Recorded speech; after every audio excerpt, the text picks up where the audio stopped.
You want to come better stay with good people. We are not syrup and bread over here. No syrup and bread no over here. No, we have good. Come to me about an argument. The husband come to me with said argument. Oh, you think I get the voice note where everybody have what Rosie implicate? And the Rosie send me the voice note. Is that syndicate from Tufton team? We're coming through. We're coming through. Reverse the curve. Send back the order. Reverse the curve. Send back the order. Where he come from? Anywhere he come from. If a Jamaica, if a Clarendon, if a St. Thomas he come from, St. Mary, send me back, send me back. We don't want to hear ya. Come out of Jamaica, leave we Highland, leave Jamaica, leave Jamaica. We say leave Jamaica. We are going to know Jamaica. I'm not sorry, no, me not sorry. Me listen to Pdtv show. Put up Pdtv there. So many things I did not know until I tuned in on this show. I'm not sorry. Oh yes. No, me not sorry. Oh yes. No, me not sorry. No, you have to sing it. Wait. What is your take on the budget thus far? Oh boy, Andre, it was a mouthful, and I say it's a mouthful because I'm wondering, for the most part, if it was a debate or was it just another political campaigning. I know many persons would have said that Mark, in his presentation, seems as if he was, in election mode. He was talking about the things that the government should do and the things that the PNP should do, which is good because Mark was pretty much highlighting, the missteps based upon what Minister Favor Williams indicated of what their measures will be for this year, and so that's what opposition is supposed to do. But I had the opportunity to listen to the Prime Minister's speech. I had to listen to over a couple of days. And there are a lot of questions. I have more questions than answers as relates to what was happening because the plans seem big and massive. Yes. But there seems to be a lot of missing element. Unfortunately, there won't be any form of rebuttal in terms of what was said to him. I mean, Tuesday, a lot of things will be closed off on Tuesday, and I expect that in part of the opposition closing arguments will be to, of course, address some of the things that were highlighted. For example, the PM made mention that they will be building a new KPH hospital. We still haven't completed Cornwall Regional as yet. Yes. And based upon what we have seen, just if the refurbishing of Cornwall Regional took so many years, how many years, or rather, how many political terms our elections is it going to take for KPH to be completed? And then the question is, what happens in the interim? And so we find that the Prime Minister has these big grand plans, but there's nothing really that no blueprint. No blueprint, but nothing in the short term over the next 1 to 2 years that are really going to benefit the people of Jamaica. And that is where the opposition have a serious problem. And they are trying to say, listen, what you can do in the short term is this. So what do you expect Favor Williams to say come Tuesday? There's not much to be said, really, more than what they are going to do. One, they can't change their mouth. Politicians will never change their mouth in a short instance. So they are also not going to accept anything that the opposition has recommended.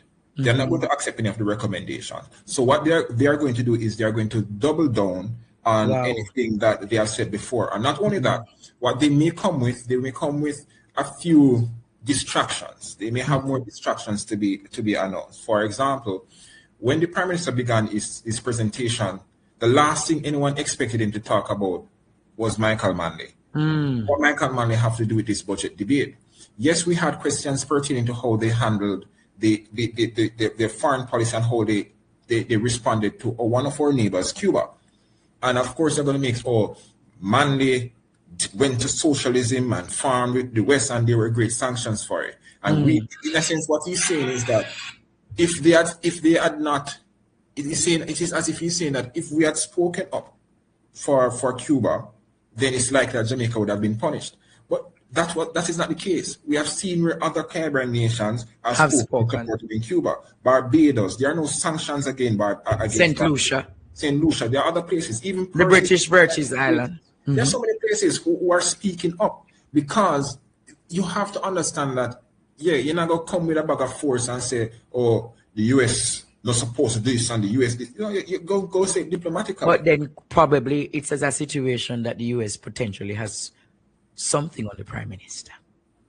There is I can't say to that, but there's a trend that it seems as if the Prime Minister is muzzled. And let me go back to the whole Venezuela thing. Yes. When Hurricane Melissa came, not one member of the government made mention of what Venezuela's contribution. They made mention of everyone else, but for some reason, Venezuela was not highlighted. Shortly after that, what happened? We realized that Venezuela was overthrown. Could it be that they knew what was happening and they knew where the political tensions were? And remember the diplomatic cables that are shared daily. They would know what is happening and to test the political climate. But even so, you realize that common decency does not prevent you from highlighting the good that someone has done for you. True. You're not going to disrupt. You see, one of Manley's principles is that enemy of none, friend of all, friend of none, but satellite of none, right? But friend of all. We are all allies in this, right? There are certain international expectations as it relates to the respect of self-governance. You can't repeat that, and just because you're a major political ally, don't support a nation doesn't mean that you can't show good faith. Take, for example, the situation with Cuba, for example. The situation with Cuba is it's just a simple matter of saying, all right, if America and I are such good friends, and I truly care about the humanitarian crisis in Cuba, what I'm going to use the goodness of my relationship and appeal to my friend. And say, Andre Courtney is my friend. I understand that you and him have a disagreement and you would not like for him to no longer be a part of Pdtv. But understand that Courtney has gifts to attribute, and Courtney has a reach of persons that he wants to impact that you can help. My thing is that, Andre, I'm asking you to, as a friend, to lift the embargo that you have on Courtney for his birthday. Well, the thing is that this government has not understood the importance of effective foreign policy. They don't understand the importance of positioning in the global space. Because years ago, I recall in history when many other countries were afraid to speak out against the apartheid in South Africa, Jamaica was a leading voice against apartheid in South Africa. I say that to say, Jamaica has always been a leading voice in foreign affairs and diplomacy. To now see Jamaica now being weakened in the foreign stage, it suggests simply that we no longer understand the importance of global positioning.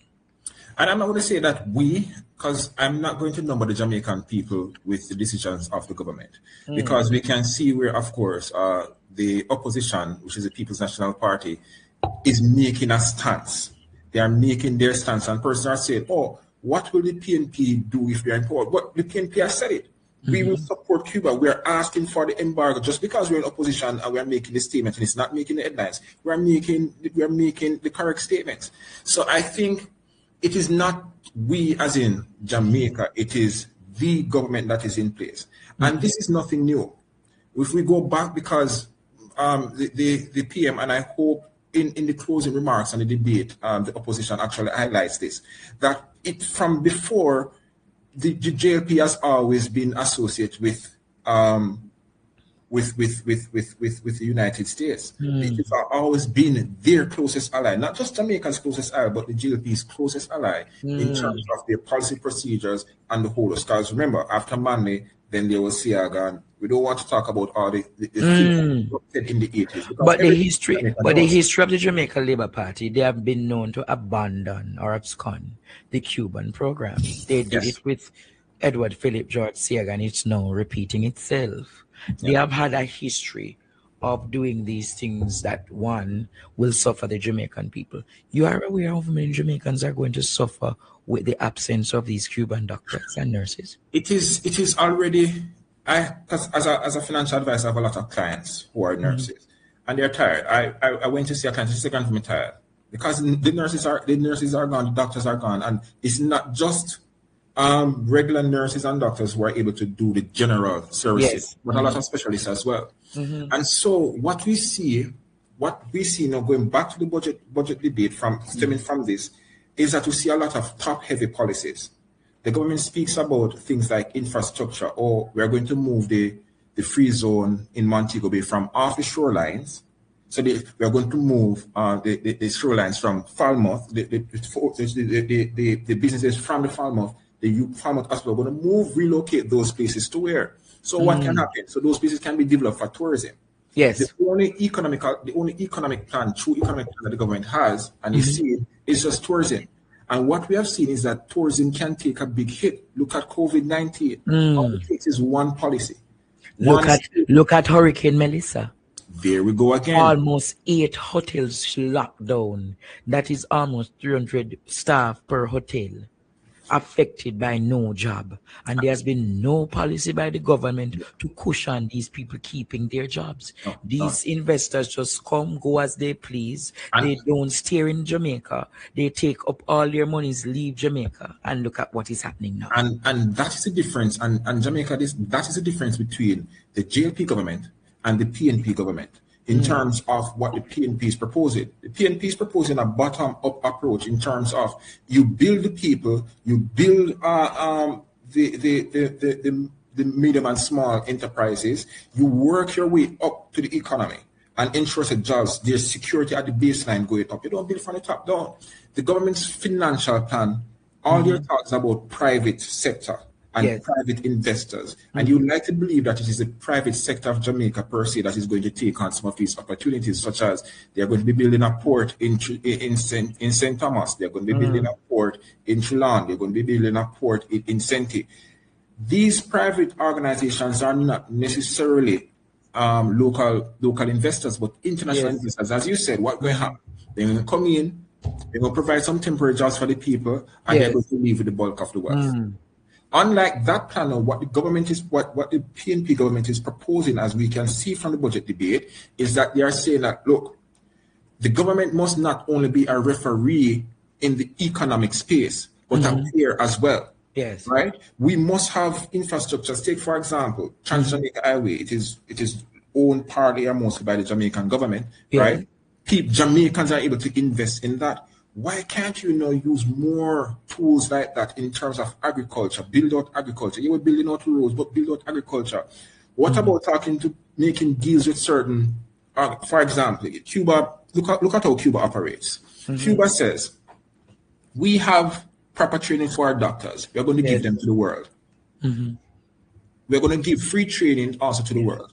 I am yet to hear Jamaica say that we have established such a deal with the United States. We have established such a deal with UK to provide 1 million tons of Irish potatoes per year, 1 million tons of this, 1 million tons of that per year. None of those things. So we have nothing to offer the world. All we are saying is come to Jamaica, invest in the economy. You can make a ton load of money here, but when they make a ton load of money here, where does that money go? True. Me see you have the things them and that pierce me heart. And when I saw it, Courtney, because I visited the spirit world, where them say travail in the spirit, and I saw the altars at 3 o'clock, you chant. 3 o'clock. You literally went to visit No, Jamaica, this deep, you know. Because you can't win me in the physical. Say the side say, yeah, go a spirit world. But altar for altar. Yeah. Fire for fire. Fire for fire. White versus black. Yeah. Because I come from another.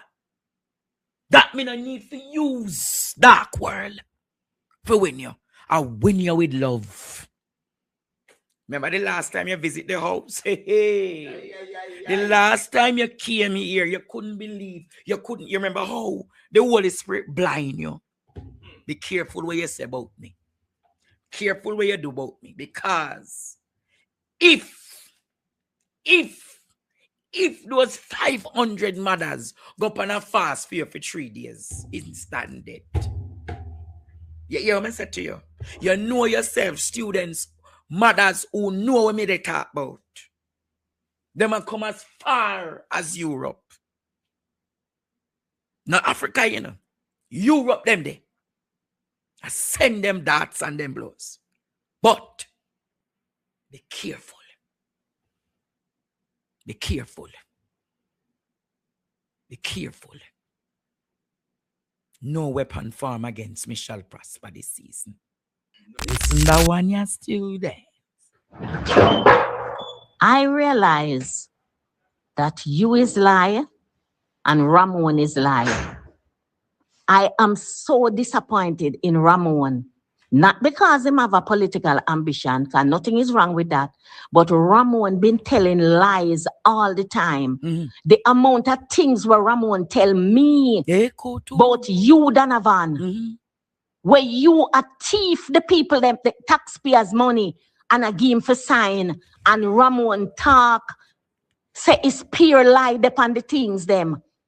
I never know say you argue Ramon things, the amount of things where Ramon tell me about you. And let me tell you something. Me not say nothing. Me a wait for the time because everything I go come out in the public.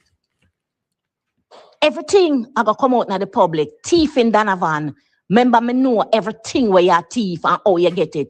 You have the audacity for ask me the other day if you did get money. When you get the money, they contract them up the road for fix up a Wildman Street, Sutton Street and in a Alman Town. When you tell me to get the contractor and me get the contractor, Donovan, you forgot, so when me give you the contractor number and you and the man talk, after you and the man talk, the man come back to me and say to me, Mr. Rosie, you have to ask the MP how much money him want out of the money. I say, I saw it go. Him say, yes, I saw it go. And when I came to you and ask you how much money you want out of it, you tell me $1.5 million. I tell you you're not getting it. Because I tell you not get it. And I did the first money paid was $1 million paid. And I tell Yo-Yo to give you $300,000 out of it. And I gave the people them who forget money in a spoilers and gave Andre the money for share up at Alman Town. And that is Andre. The next time we get the money, the $500,000. You were supposed to get $200,000 and me get $300,000. I did ask you for some material and you tell me, say, Rosie, when you get the money, take the $200,000. You forgot that? Listen, Donovan. You can't tell a lie for me, you know, because I say, me, I go in a social media. You walk and you tell the MP them how much money you give me. Which part you ever give me money, Donovan? Yes, you expect me to take the money. When you gave work projects, you expect me to take the money. Donovan, me never take the money. Stop tell lie for me. Me not talk to you again, you know. You notice me stop talk? Me stop talk and me act.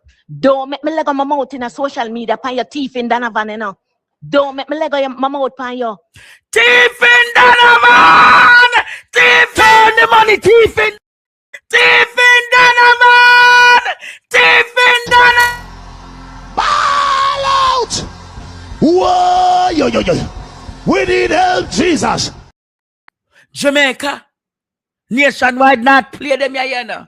Dirty Batty Jerry Cliff Hughes. And this you figure play the corruption in the Labour Party. Nasty, dirty corruption. George Batty Derry Davis.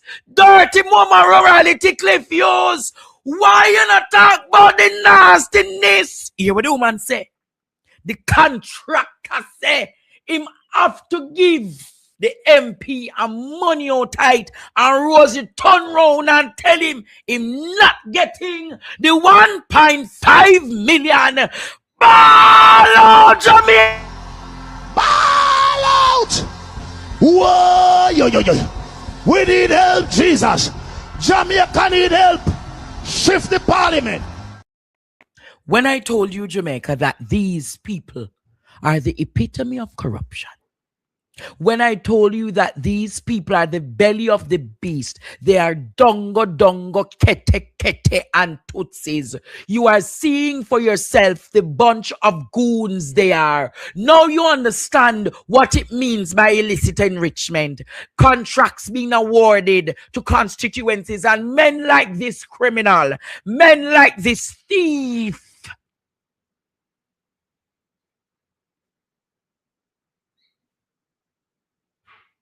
Help. We key out of the letter. We need your divine intervention.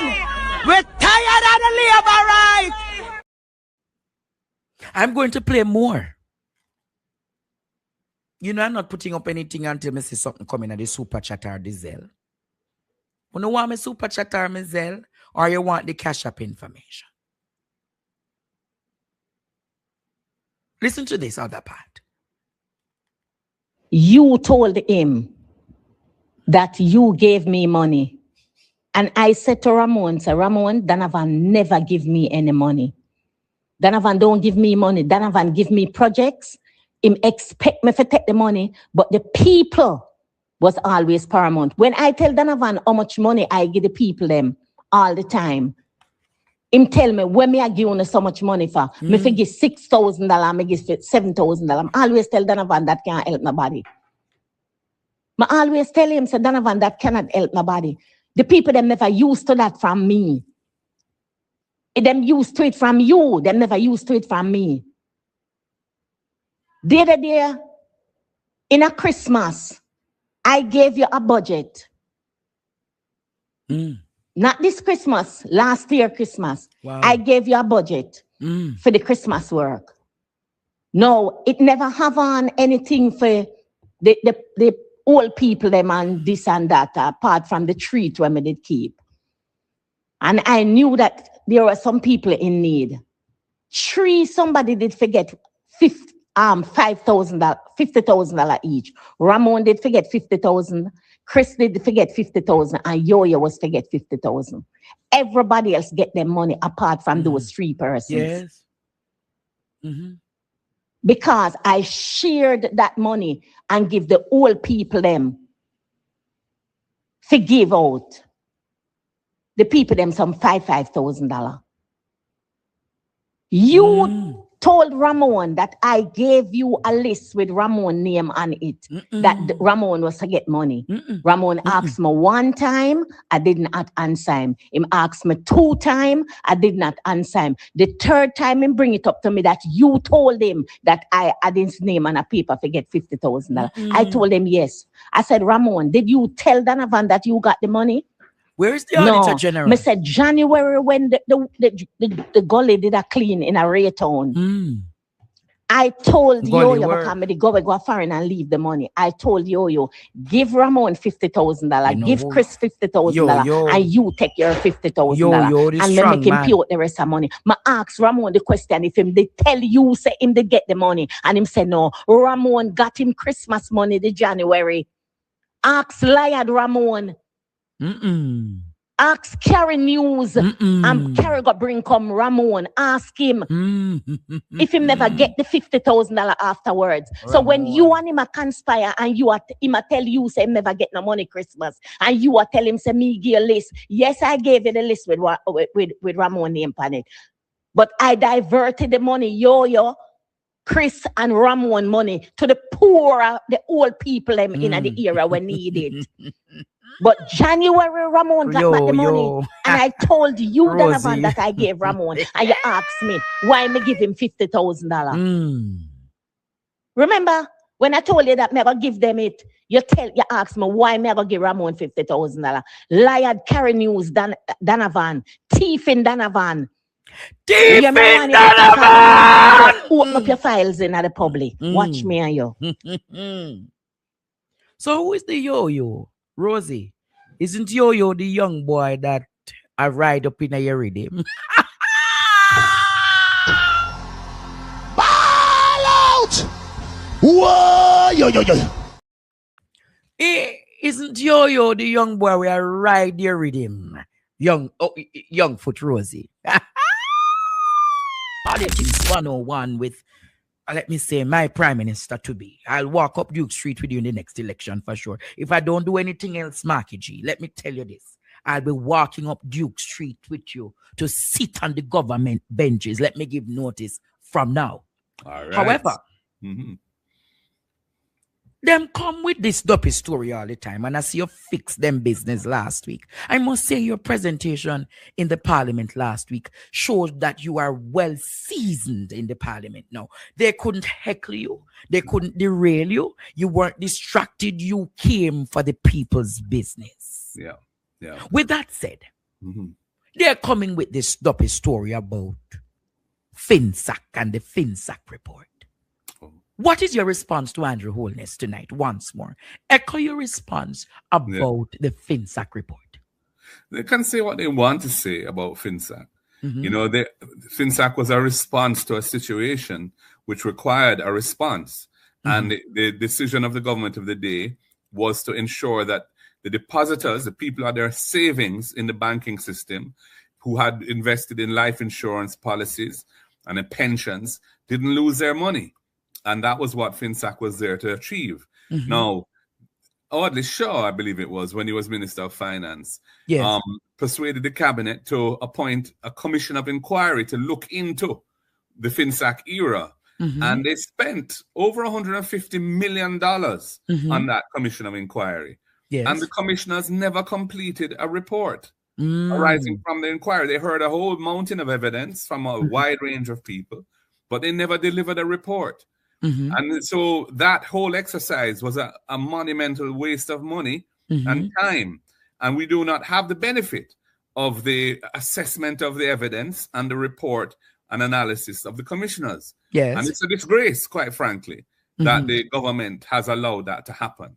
You know, they were trying to weaponize Finsac because they think they can get some political mileage out of it.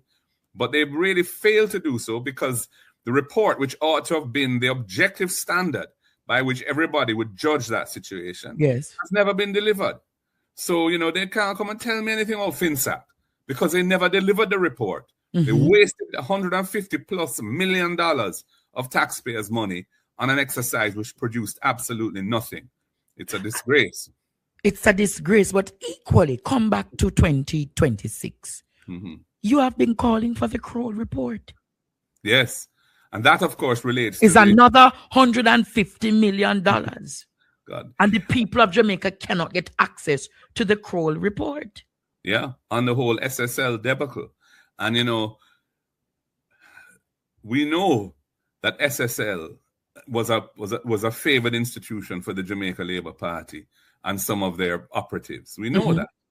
So we are anxious to hear the truth about what happened in SSL. And, you know, the way in which SSL was regulated was also, I think, something which ought to be the subject of a commission of inquiry, because there was ample basis for the regulator to take firm action, and nothing was done. The then Minister of Finance said that the reports that the regulator sent him ended up in a cupboard. File 13. File 13 with Nigel Clark. Until people like Usain Bolt and many others, innocent people who were put their savings there, ended up losing the vast amount of their money, their savings, and their investment.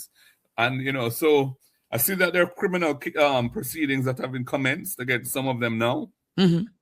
But So those criminal things has nothing to do with the charges, from my understanding, Mr. Golding. So in truth and fact, the Jamaican people still are wanting. So if you were Prime Minister, you're saying that you would have launched a commission of inquiry into what really happened at SSL. I think we should. I think it's necessary, and I've said we would do it. Partly because the response of the government has been to pursue a completely different line in terms of the whole regulatory system. Because of SSL, they're shifting to what they're calling the Twin Peaks system. I don't want to get too technical because I don't think it's the Jamaican people. Yeah, but essentially, SSL has had long-term consequences, not only on the savers who lost their money, but also on the reputation of Jamaica as an investment destination, and indeed on the regulatory system which governs the financial sector. And I think it's important that that be the subject of a proper inquiry that will get to the truth of what happened and where people can get a full understanding rather than a cover-up of what took place.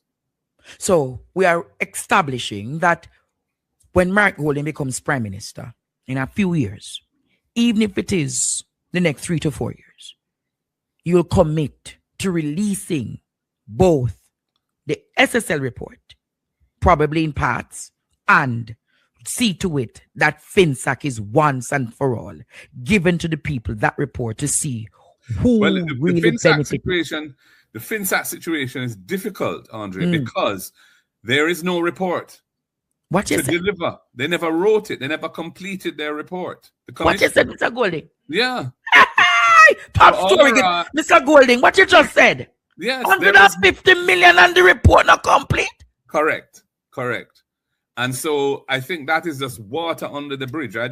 What Nigel Clark said he was going to do was establish a website and put all of the materials, all of the evidentiary materials and so on that were generated by the process of that commission of inquiry were going to be put on a website. But, that's who has time to go trawling through all of that? There should have been a report like every other commission of inquiry that I've heard of always generates a report with recommendations. The one that happened in relation to the Tivoli incursion in 2010. Yes. There have been other reports, commission of inquiry before that as well. They've all delivered a report, except the Finsac one. $150 million. And there's no report. No accountability. No accountability. It is a disgrace. But then the Prime Minister says he want to give you a hat because you bad mind him. What you bad mind Andrew Holness for, Mr. Golding? I don't bad mind Andrew Holness. What I said was that he deceived the people in the last general election because he knew that he intended to take the salary which he had said he was not going to take. Yes. And despite knowing that, he never told the people during the election campaign that if he won the election, he was going to take his full salary after all. And it's only after him win now, he's announced that he's taking his salary after all. Deceptive sly of facts. Yes, that to me was a violation of the trust of the people, because it's well known that issue was an issue that the public was very uncomfortable with, that whole massive salary increase for the governing class, put it that way. And, when it was announced and a furore occurred, and I said I wasn't going to keep mine, even though I couldn't stop them paying me, because I don't have that power, but I was going to give away, 80% of my increase. And you have been giving away that 80% from my records I've been doing. I have, and I continue to do it every month.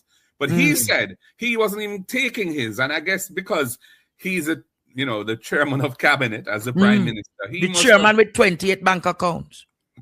There you go. He must have modified the decision of cabinet, because the decision of cabinet was to award a massive increase, starting with the prime minister and the ministers and the MPs and council, everybody. And he must have modified that so that it was varied so that he didn't get his pay. If he's to be believed, it must have been that way, because if that is only by the authority of cabinet that his salary would have been withheld. The increase would have been But he's arguing that this increase had to come because members of the opposition thanked him for it, said they couldn't live with the meager salary before. But if you were Prime Minister, how would you have done the salary increase? I wouldn't have approached it the way they did, because it's too self-serving for the people in charge of government to award themselves a massive pay increase at a time when public sector workers were known to be very unhappy about the awards that were being granted to them. And you remember the teachers in particular were pressured by Nigel Clark to accept what was on the table, which for many teachers, the classroom teachers in particular, was a 20% increase over 3 years. Yes. And having pressured them to take it. And you recall there was even some litigation amongst the Teachers Association and so on about the meeting where they agreed to take it. Having done that, he came within a month to Parliament and announced that Cabinet had approved this massive increase for the government members, parliamentarians, etc. I wasn't in Parliament that day, but when I heard about it, I said, this can't work. Yes. You know, and what you've asked me what I would have done. How would I would have approached this? Would I put the matter in the hands of an independent group of experts? Yes. I would have I wouldn't have made that decision at the level of the cabinet. I would have. So you'd have made a professional group organize and make a proposal as to what should have been a good increase, not just for the parliamentarians, but across the threshold for every public sector worker. In particular, any increase for the government people must take into account what others in the public sector are getting. There can't be this huge disparity between what the people who are serving in the schools, in the hospitals, the police officers, what they are getting, and what the political class decide to pay themselves. I felt that was fundamentally wrong. And that is why I took the decision not to keep 80%, because I said I would keep the same 20 that the teachers got. I would take that. And that's what I've continued to do up to now.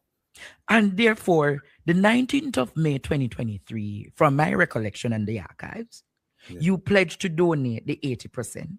Yes. 3 days after, when Andrew Holness realized that you were getting a good response from the public, he then said on the 22nd of May, he will decline his salary increase at this time because of the public outrage.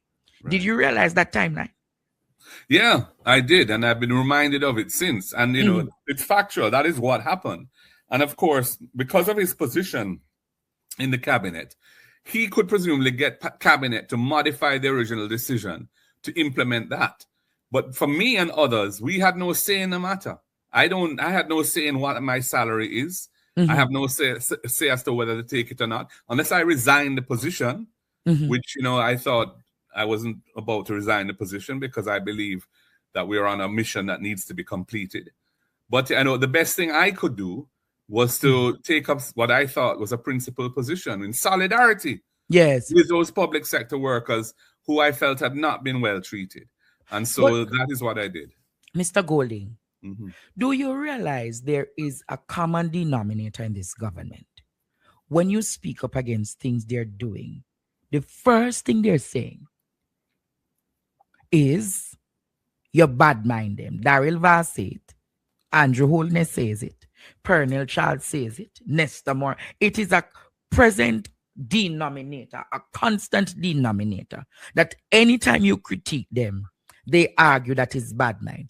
How would you debunk that argument tonight as a leader of the opposition?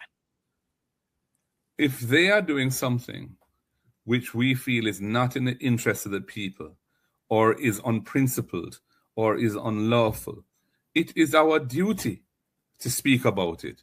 That's what we're there for.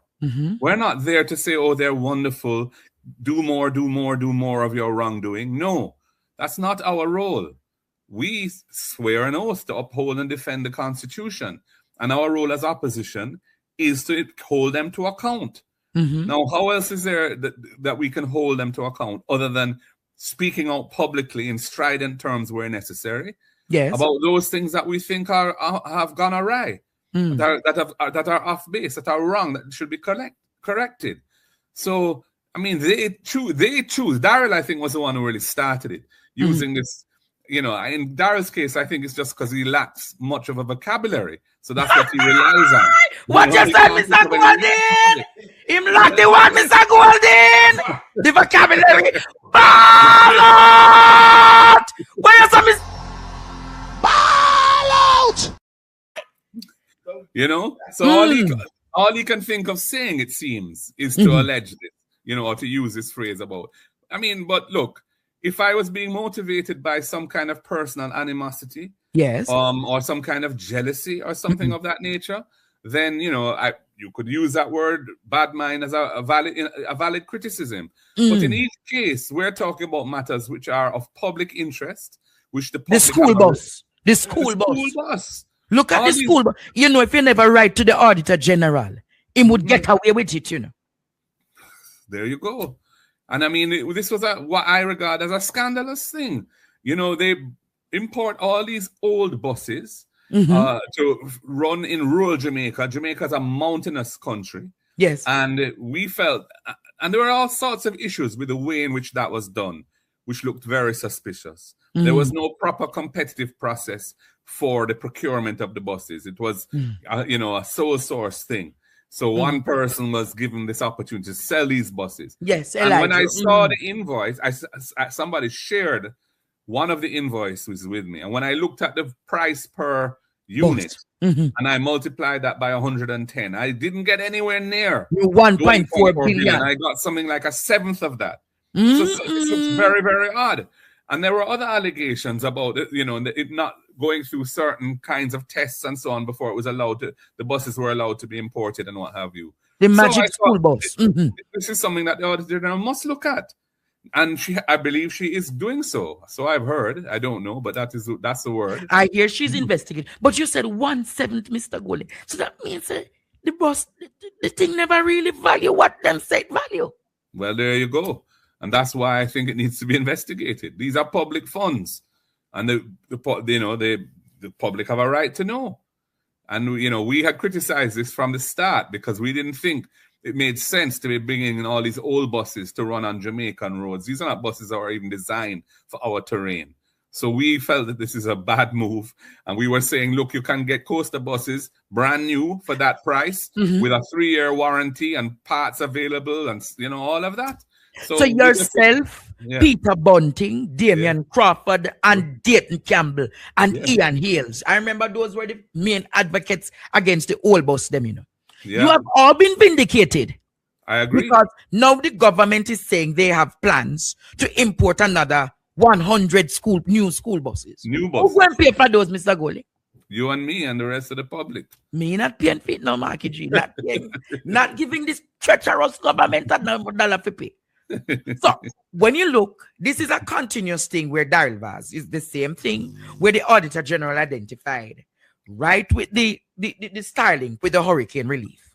Right. And there are many other instances where this government is questionable.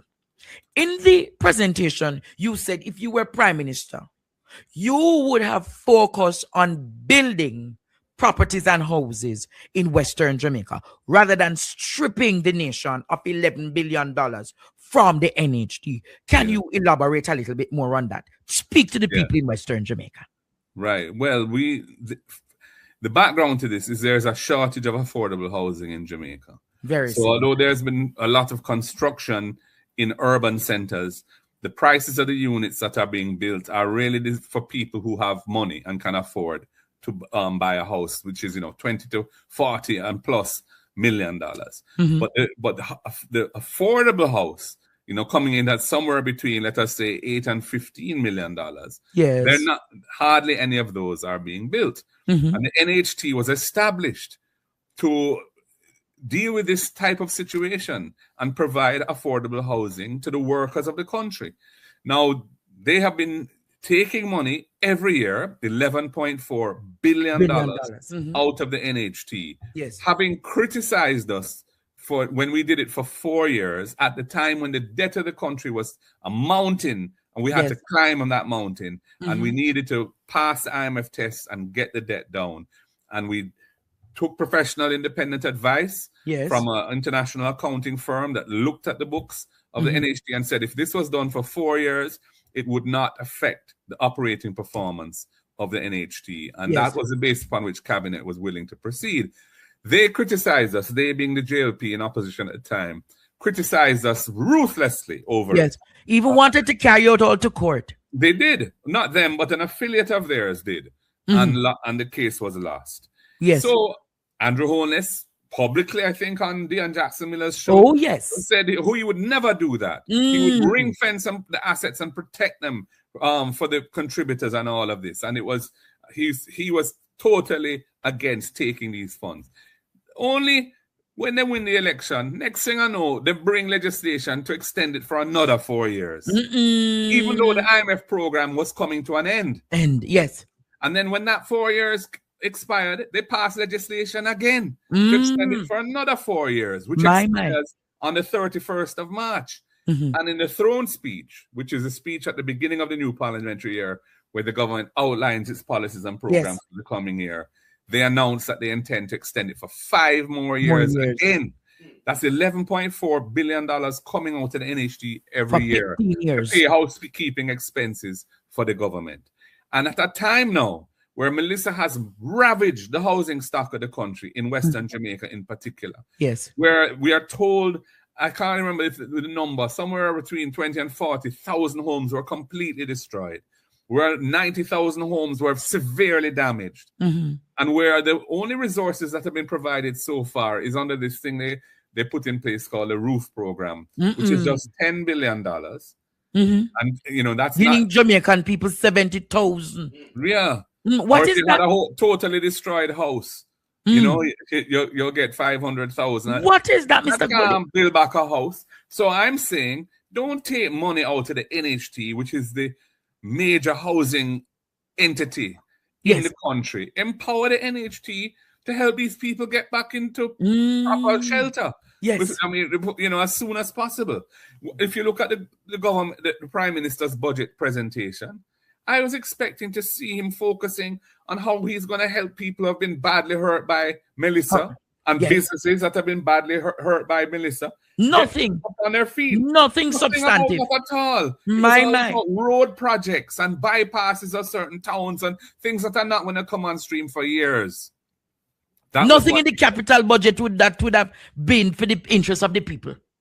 Only 30 billion, not even 1% of GDP. When the PIOJ 2 weeks ago, I think it was, announced that the damage from Melissa, the physical damage and the economic damage, is 56% of GDP. And they're not even spending 1% of GDP on the capital budget for Melissa recovery in the current fiscal year. Wow. So, you know, I feel that this is not sufficient, given the level of devastation of lives and businesses that is out there. And, you know, that is why we've been critical of the budget, because we don't feel that it's really grappling with the problem that the country is facing. And then, of course, from a cost of living perspective, we're now in this world is now embroiled in this Middle East conflict, and it's gone on for a few weeks now. And the Straits of Hormuz, which is where, you know, 20% or whatever it is of the oil and gas of the world passes through there, has been closed to shipping, or certainly Western ships. And so the price of oil has spiked and the price of natural gas has spiked. And when that happens, everything else gets impacted. Agricultural products get impacted because fertilizer uses petrochemicals. Seeds. Manufacturing gets impacted for the same reason.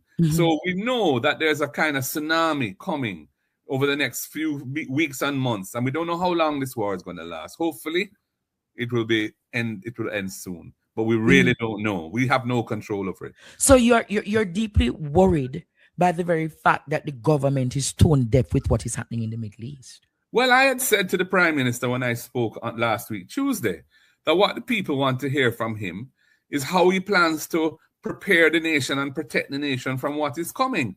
And I said, you must speak to that. I'm talking about Finsac, which is 30 years ago. That is water under the bridge. There's no report. So all you're doing is talking hearsay. The same report where them did a pay consultants for, and there was no report. Years of paying consultants and no report. Mighty God. So I'm saying, tell the people what you're going to be doing to help them get through the crisis, which is about to hit us and has started. Because if you go to the gas station to fill up your car, $4 more on the gas. Yeah, and every week it's going to keep chipping up. So he didn't have a word to say on that. Zero.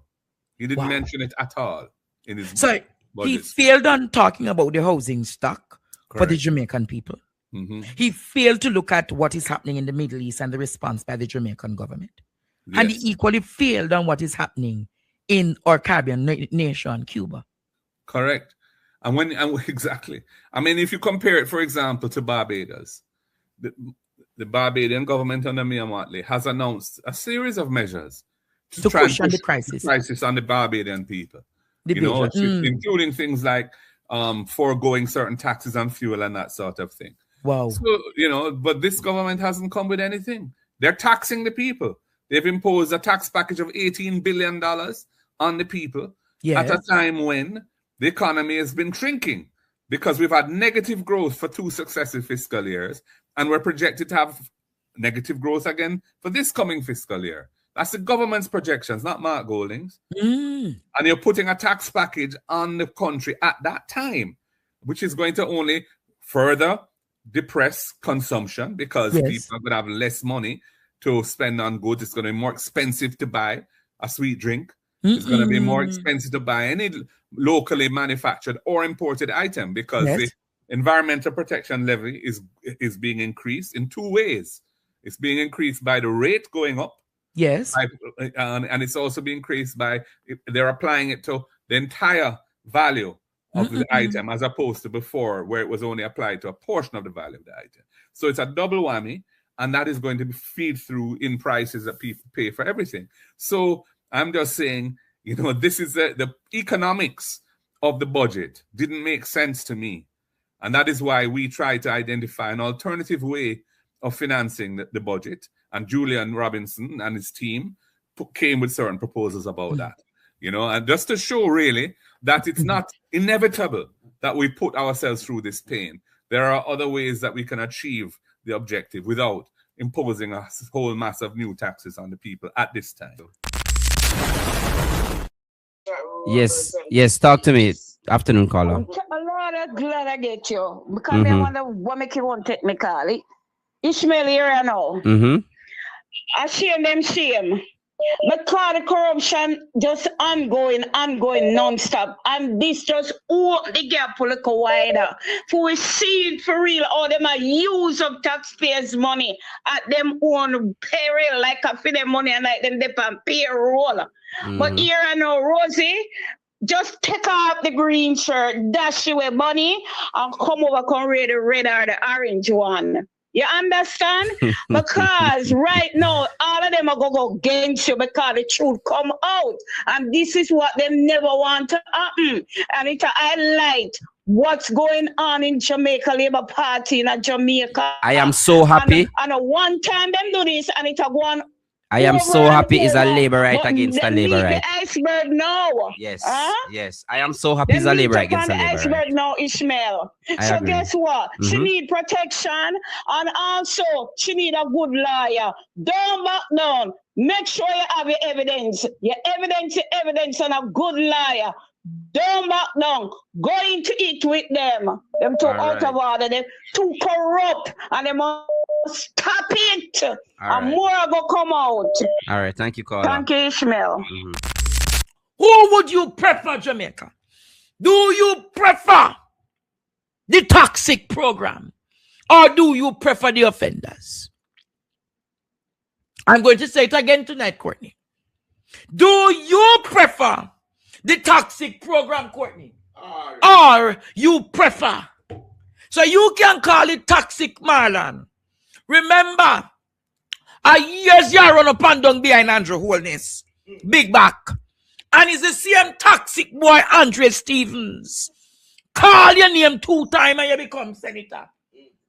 Them never see as relevant. Them see as a big fat swamp pig. Well, it smell good. Them talk all manner of evil about you, Marlon. Them see as one big Junja fly just pitch on the wall. Head boy, good night because I'm going down him. I know you're going down him, Professor. But I want to tell you, keep all of this energy for the sex offenders registry when you go up Duke Street. Thank you. I'll tell you why. I'll tell you why. I'll tell you why. You will not see a sex offenders registry coming from any of these, and I'm putting it further, any of these Caribbean leaders. I'll tell you why. Yes. You see the lodge? You see the lodge?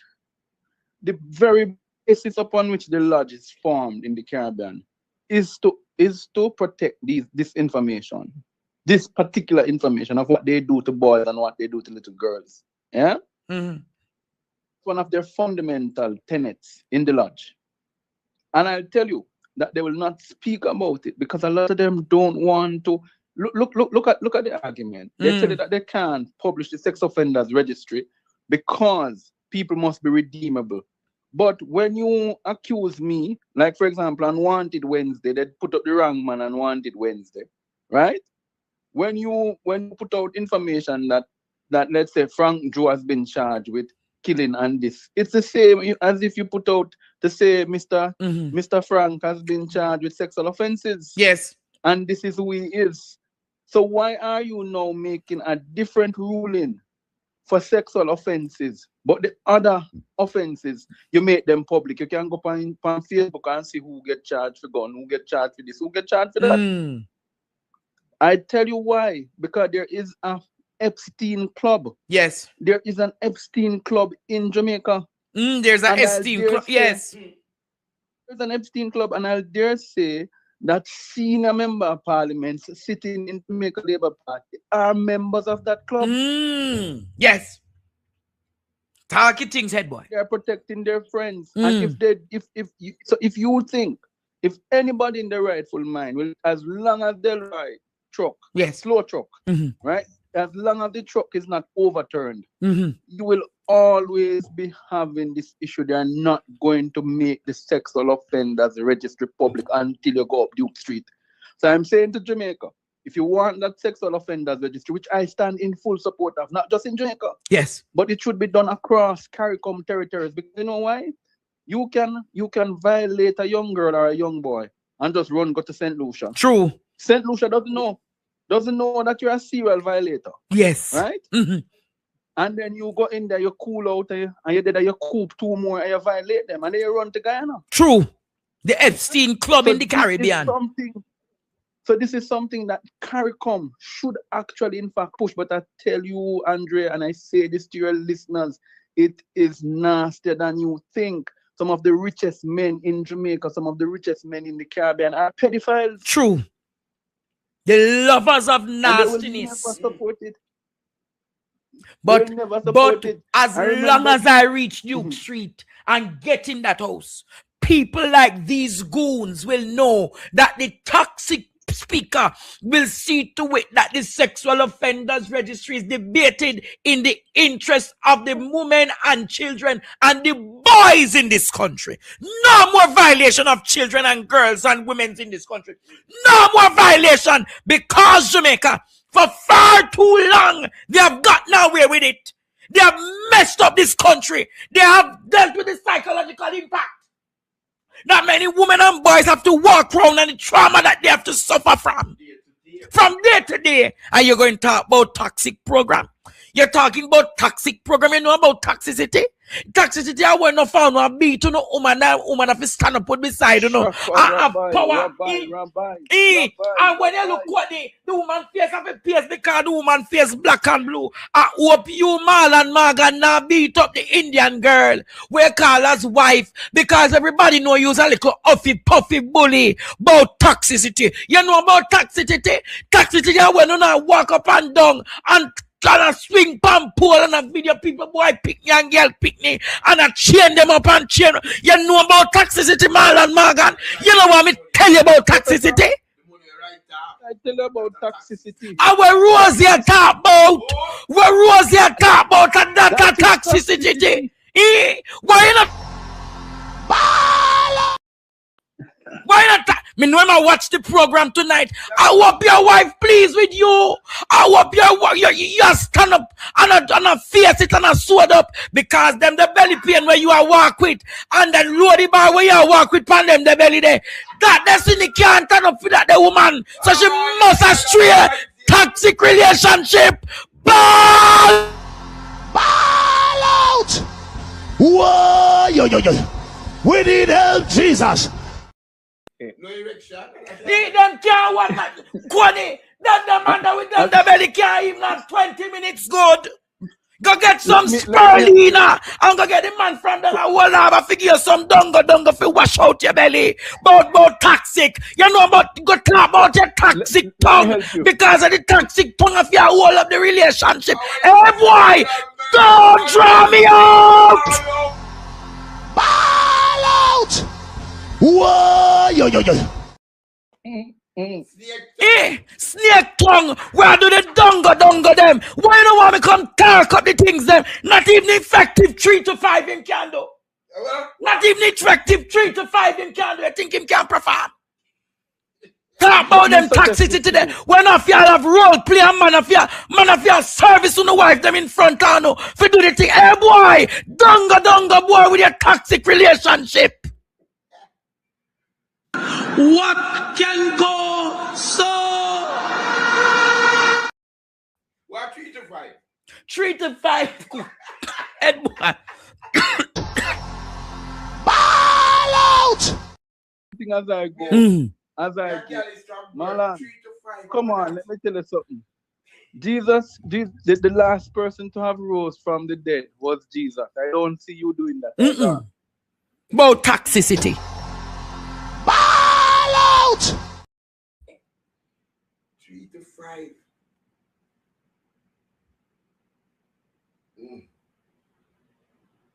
Jamaica. 3 to 31. When you think about it, that's why them things that when you're in a church, then can pass them place and violate your Jamaica. Me not make nobody come violate me because when you look at the work that I've done for this country and the people of this country, how dare you come look at me and call me toxic? Go look at the Speaker of the House, how she be toxic in the country and in the Parliament. That is toxicity. When you look at the Prime Minister with his uncertified nature to be what? A certified creature. That is toxicity. You want us to talk about toxicity? Go talk about the woman who spoke about Bobby Montague violating her years ago. That is toxicity. You know what is toxicity? Taking up $1.4 billion and talking about you spend it on bus and the bus is you're not even worth 1/3 of what he said to me. That is toxic. You know what is toxicity?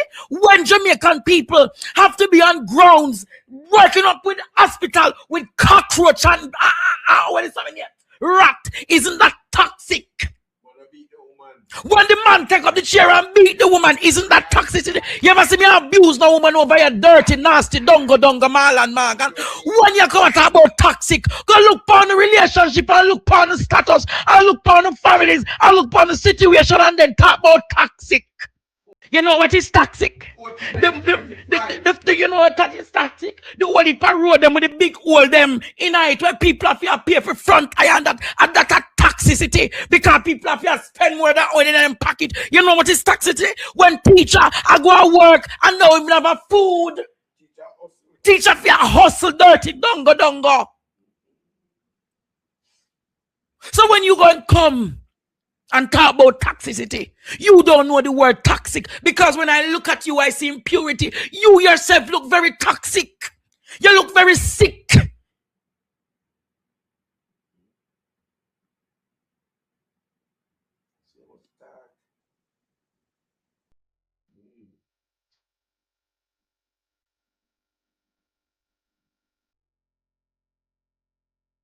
How can you call a program toxic and every day you watch it? How can you look at a program and call it toxic Jamaica and every day you look at it and watch it? He's having fun now. Just crack up on the couch like one of them big fat, careless girl. And rather than him say, you know what? Y'all listen to the program. Your wife need to tell herself to go on one of them meal. As a matter of fact, yes, because we're toxic over here, the fitness program going to start. Wake up a man time because you can't afford gym fee. Wake up a man in time. Hey, you know, my student I call me Lord Jesus. She I got done him now. Good night, my student. Good night, teacher. Yes. I want to Marlon. I want to Mr. Matthew water boat. Yes. I do this big bad boy where they walk around with the fridge in it with the syrup and chicken. I want to him. Yes. He girl go bust up here now, teacher. I never came back none female that day. No, me never see them say them quadruple X gurgle that done. Them not have no more size like that. My God, man, I want to do this boy within 35. Him can't, teacher. Him not have nothing him 31. At 35, him carry belly taking everything. Yes. Left 35. He wear if him 35, I wear lipstick. I want to see Marlon. Marlon, what do you watch a program and I can't talk about toxic? Any toxic are you? You want be it good. Are you? Me have to go borrow Courtney Jack. You wash out under for your belly, you're too out of order. But teacher, don't quote me on that one, you know. Yes. D plus D equal 5. B plus, where you say D plus D? Yes. D plus D equal 5. Are we get that now? You know what that stand for? No, D plus D equal 5. One day at Portland and one day at Kingston. Ask Rosie.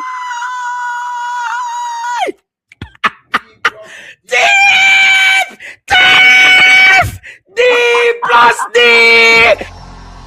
Ball out. Whoa, yo. Donovan and Darrell. Thief in Donovan. Thief in Darrell. Turn on the money, thief in Darrell. Return. Ball out. Ball out. Whoa, yo. We need help, Jesus. Jamaica need help. Shift the parliament. Shift the election. Shift everything. Remove them out there. Take out the cockroach. Take out the thief. Take out the criminal them. Take out the thief them. What you said just a while ago? So you remember the one from Kingston who did that one and the chat PNP business? Yeah. And he run gun over labor right. You see say dog no have 7 puppy, take him back, teacher. No, we don't want back that. We don't want back that. They want they missed you there. No, we don't want it back. D plus D equal 5, teacher. Have a nice night. D plus D. Hey, me I forgot to ask Mr. Thompson to do that equation they sat there. D plus D equal 5. 5. Defender! Donovan! Balaka. Ball out! Hello, good night, brother. I want the big belly Marlon. Yes. I want the big belly Marlon. We want 2 massive stick, live up in big belly. I want the big belly Marlon. The Viagra can't help him. Not the Viagra can't help him. Using tongue and his nose. Tongue and nose. I want the teeth in Marlon.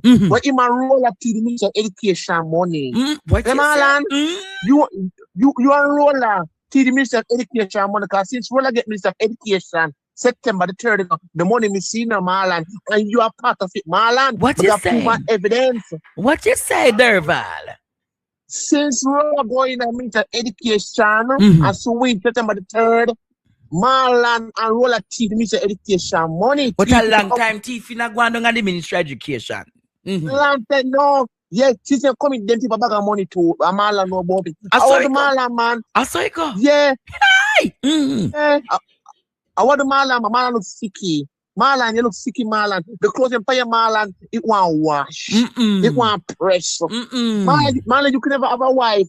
And you want to come out in a Jackie Chan shoes, and come out in a workerman shoes, and come out in a shoes like when you have a cowboy shoe. Marlon? Yes. Marlon? And my next clean brother, I can get bread with my next clean next MP member of parliament for Central Kingston. Because Central Kingston need Andre. No, me not go Central Kingston. That's a baga Derval. Me not go Central Kingston. That's a 2 mouth and baga. No call me no 2 mouth. No call me no baga. You know what it them is bitter water, Derval. Them is bitter water. You got some people nowadays. I take set from the church. You got some neighbor. Them a take set from Christian. But you know we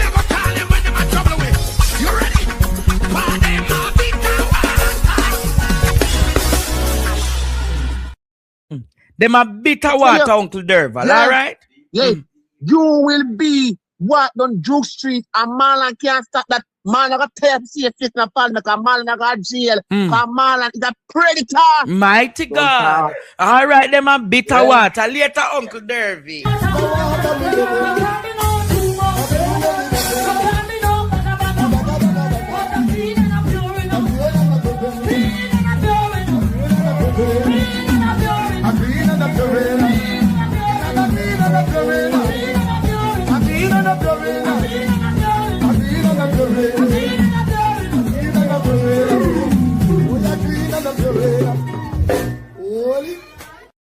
Yes, Lady P, good night. Yes, good night. From morning, my brother boy, you know, big sour, big back Marlon. Where I see make your underpant them if you do wear none. Come off for Andre, come off for Partner Draw TV. The greatest gift a woman can get. Vagina. Any woman take up a vagina, give you idiot. Because your tongue no good, not by you no good. Mighty you God. want beard, right? Not even your finger, them no good. Mighty God, right? Lady P. How you know that? Understand? Because me a woman, and if me ever wake up with something like you, heart attack must take me. Heart attack take me never come out of bed. Yes. Right? After go take me to wake up and see you beside me. Right? And hold as me be, me couldn't want you. Marlon go sit down. Partner draw promote, you should have give thanks. You can't call about over your toxic. You know what toxic there? Under you, in your parliament and your cabinet, the whole are no toxic. Who know I toxic? Who know mash up Jamaica? Yes. And that if you go look for Hurricane Melissa blow, and you still have people and at a parling, and who know toxic, how we want name. Yes. I go Marlon Morgan. From morning, me want done, you know. You bigger up me and favor hippo and rhino in a one. And the old time alligator. How you, man? Old time dongo. Who you? You come free with Partner Draw TV. Go over nationwide. Cause all around click that. You want to come better with good people. We are not syrup and bread over here. No syrup and bread over here. No, we have good, nice, decent food. Yes. How you can name, because you name them the food they have belly working, because your system not used to it. But Jamaica. Where? Later. Lady P, later. Later, Lady P. All right. Hello. Good afternoon to each and every one. Auntie Claudette is here. Ball out! Ball out! Whoa! Yo. What's up? Auntie Claudette in the hot seat this afternoon, you know. So, wanna go on with? Tell me wanna go on with. Oh no, so I mean, I have the juicy things them for go on, but the professor busy in the kitchen. So Auntie Claudette to the rescue. And remember, you know, she breaks chain. It's next week, you know, guys. It's next week, the 4th of April, to miss is to this. To miss is to this. I have my white dress, you know, and I have my white bag, fully white. I'm ready. Done a conference center, I'm gone. And you know, me no want that back seat. Me have to at the front seat. So which part you want there? At the doorway around at the back? So if you get a ticket next week, you know, they're at the doorway at the back. I'm wanting to there up front like me, so I'm have to get a ticket early. Apostle Kareem Gregory, come for the deliverance, come for your word. The nice people, them are there right there. See Paul upon the scream. come and hear what she have to say. You have to come out, guys. You have to come out on the numbers. Remember, if you can't be there, you can help somebody by supporting them to buy them a ticket. Remember, we are bringing the people them from the West, we are busting them in. Because after them go through Hurricane Melissa, and all of them bang around the dung so, make them come at Kingston, man, come de-stress. Them a come de-stress. We can't even see the comment there. Can't see, guys.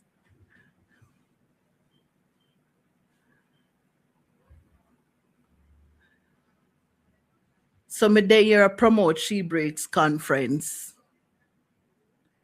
Chains will be broken. Life will be transformed. Look here, we not leave the men them behind, you know. Don't leave the men them behind, you know. As we tell you before, if you not anybody to keep the picking of them, carry them, come. If me will find a little corner and build a nursery and look after, don't make professor me whisper. Don't make him hear. When you bring a picking of them, come. And me will find one little corner and me will be the nanny. Me will be the nanny for that. Somebody will come close to me when they hear. If you no want come and no anybody if you look after the picking of them, me will find one little corner where me can nurse them, take care of them for and make sure say everything all right. Me a good nanny, you know. You see my grandson, you see miracle. Me is a very good nanny. When we don't look after them, that's Saturday there, April 4th. Every day I go and carry them come give me. Every day I go and carry them come left with me. Beer things I go on a conference, guys. Beer things I go on a Jamaica Conference Center.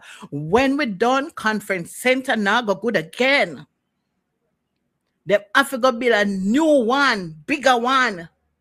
Because when uno come out in our hundreds, in our all white, and come for the deliverance, and come for hear the nice singer them, and the nice apostle, when you see how she pretty look pan her, all of them nice. Me see Mrs. Abraham, Power Flyer, guys, and Mrs. Abraham. Hey! To Mrs. to this, affidavit, guys. Affidavit. Remember, say, I'm going to set up an online streaming where who can make it, can watch from which part them there. So nobody will be excluded. All of I got there. Hear me? It look like my time up now, guys. Tell me what to tell them, say. Take two call. Take two call? Mm-hmm. Other one that go learn this, the rhythm of this show. So me just plug that. Hold on, me a setting up in Jesus' name. Me not stand round me and think so now. Go just be pudding. I set up this, guys. Call her and talk to her. What a bangarang. Ball out! Whoa! Yo. You call me now? You no want to talk to me? Derval, call me. Derval, I call you. Derval. What go on, my friend? Oh, my brother Andre, woman power, me love your program. Auntie Claudia for company, so for a daytime. Auntie Claudia compensate date, Auntie Claudia compensate daytime and learn. Andre, keep on put upon people around me now, and keep people who uplift people and uplift woman power. Okay, woman power, we say. Woman power, we say. So people who don't miss April 4th, get there. Be there, Andre. Even on the car wheel, I'm gonna be the Andre. I'm gonna be the Edward. I'm back cooker. Yeah, I'm gonna be the Edward. I'm back cooker. Then I'm gonna make sure. And you don't can't keep me. Me can't keep them too. No, you can't keep it. You can't keep it better than me. And me. You're the usher. No. No, Auntie, when I Auntie, me a usher. Yeah, usher. Yeah, Me say nanny. And me say nanny. I'm a glammy, you know. Me a glammy, no grandma. I am a glammy. Auntie, So me there Mr. for the Auntie, children them. Auntie, I am so excited to see how Andre uplift Uno. I put in on the spotlight. I'm not gonna voice but heard. Yo, me know all people. Me know all people look down and hate Andre. Andre is 1 in a million. Andre make sure say everybody all right. You need to your custom and bring him down and still come back when I forgive you. That's all them do. Look at the Jesus. Look at the Jesus. Big up yourself, Andre. Bless up yourself, Ball out! Whoa, yo. Mr. Machi. I would like to run away from you. But if you never find me, I would die. Oh my! I'd like to break the chain you put around me, but I know I never will. Auntie Claudette. Yes, Mr. Machi. You break chain. Yeah, we break chain. We break shackles. We break them. We break down every stronghold. We break them. We bind every spirit that is not of God. Auntie Claudette, you break chain. And let me tell you, I know you alone break chain. Rosie break chain too. What you say? Rosie break chain too? Yes, Rosie break chain, Auntie Claudette break chain. Amen. We break the chain, then we have pulled them down. Every stronghold, every stronghold. Everyone make bad mind. Marlon Morgan City. I'm going to drop down dead. We come here and play domino. Wait, say Rosie, talk up the things, them. Rosie, go out with talk up the things. I don't know much about the politics, you know, but me hear Rosie talk up the things, them. Rosie break chain. Auntie Claudette break chain. Marlon do that and beat Rosie. Marlon do that and beat Rosie. Auntie Claudette was midday connection. Big up yourself, Auntie Claudette. Big up yourself, Margie. Big up yourself. Love you, girl. I love you. I love you. I love you. I love you. All Congratulations. I love all of you guys. I love you. I love you. I love you. Yes. You break chain, girl. Yeah, man. We break chains. Bless up yourself. Good. Bless up. What a thing. Rosie, tell them. Tell them for sue. Hey, Marsh, you call back. Marsh, tell them for sue. Rosie said to tell them for sue. Tell them for sue. Make them sue, Rosie. Make them sue, Rosie. But let me tell you, you have one place.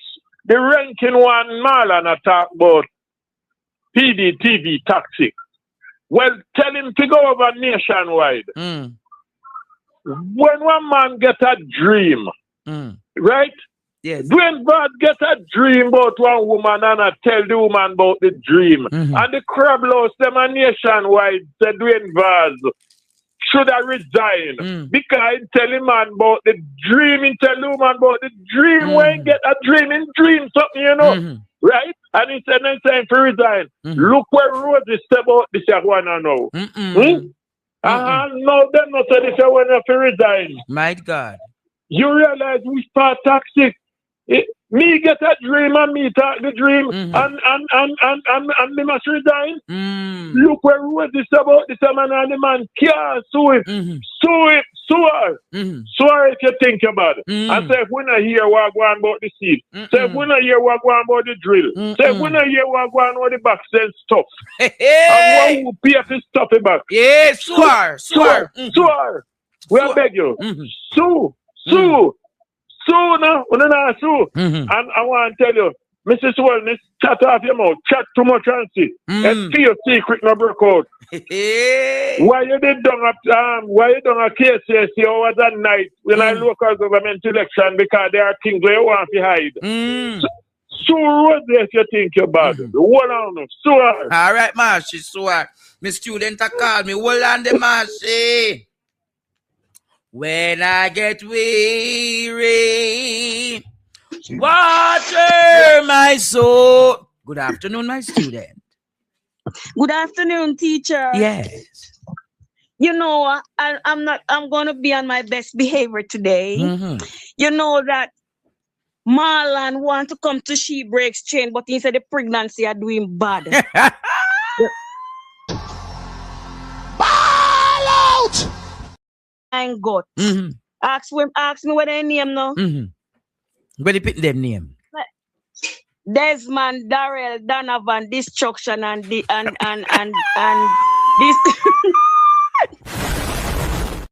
I feel them name Desmond, Donovan, Darrell, and who else? Destruction hour. And this. So, sure, you don't know what happened. They said them a give him a warm time in his belly, then they hamper him. I true, you know, teacher. Me say the 5 pitney. You know, 5 hour already. The pitney, they all born. Yeah, they all born with teeth. They got teeth in him. Teeth. So that's why in timing, so teacher. Yes. You know, 5 of them in his belly. 5. So, in a hand on close to fit him for come a She Breaks Chain. I wonder if we can build one fee. So we can't build nothing for that. They with them the pitney, they were kick, then they kick him and build. That's why in torment, so teacher. Torment bad. You hear what their name? Desmond, Destructive, and Destruction, Darrell, and Donovan. Equal 5. 5. Walla pat kalapan golopo solopo. What can go so? What can go so? You know what name Tita? If you know what name Tita? No, tell me what name Tita. Ada. First time people that say, come go for your Tita. You know what you want who Tita? I want the baby father. Tell me I want the baby father. Tear up Batty Jerry. Ball out! Whoa! Yo. I want the baby father. Tear up Batty Jerry. So Rosie came out this morning and said, "Sue me! Tell them for sue me! Tell them for sue me!" As a political analyst and strategist, Jamaica, what is happening in central Kingston is a definite embarrassment. It shows you the kind of irregularities in our politics. It shows you the level of corruption in our politics. It shows you, Jamaica, the level of cronyism and nepotism in our politics. If you want to know what corruption looks like, look at Central Kingston. That's how bad it is, Courtney. If you want to know what corruption looks like, go to Central Kingston. The councillor herself, the MP himself, the syndicate of the political goons and minions. But Jamaica, for Rosie to come out this explicit, there must be something that is causing her or triggering her tonight. Who wants to hear the background, Jamaica? You hear what Rosie said, Jamaica? You hear what Rosie said, Courtney? Yes. The fires in Central Kingston. The fires in Central Kingston, Jamaica. She spoke about the fires in Central Kingston. She spoke about Donovan selling the lands and the building them to the MP them. Who are the MPs who have been benefiting from, Courtney, the buildings in the Raytown division that them buying to set up operations? From 2020, Donovan coming at the seat. Donovan came in the seat from 2020 March. Donovan won the election this September. Donovan kept a meeting the January. Donovan thanked everybody in the meeting and said him want to tell Councillor Rosalie Hamilton that she can't spend him money because him want buy a house and him not make me buy it all time. I got up and I asked Donovan if I ever discussed housing with him yet. Him said no. Him say, you have gunman, you know, and me have gunman too.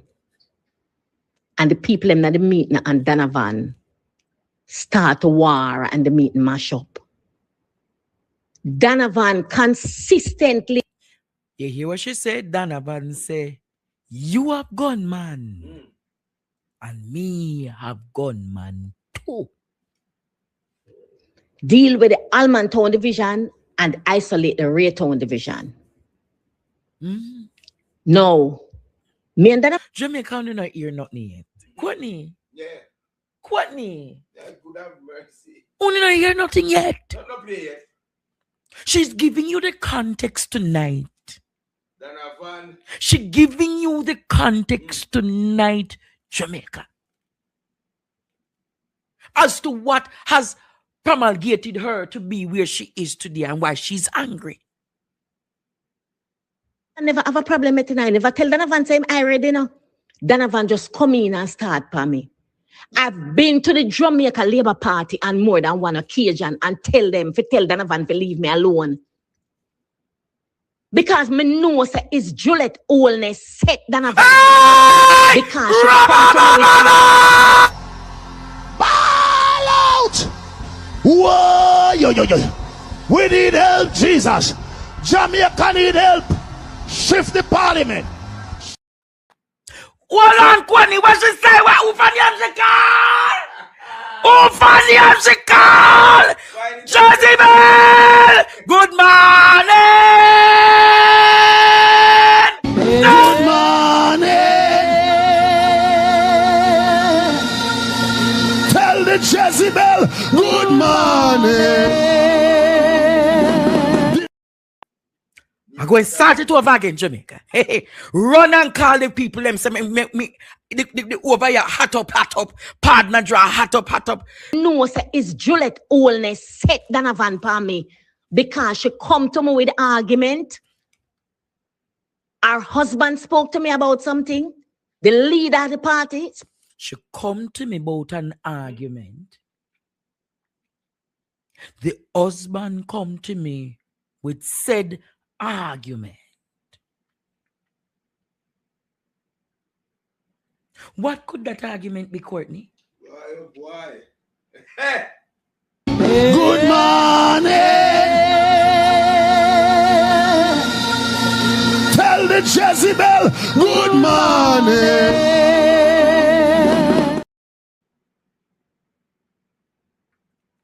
Courtney. Yes. Let us deduce.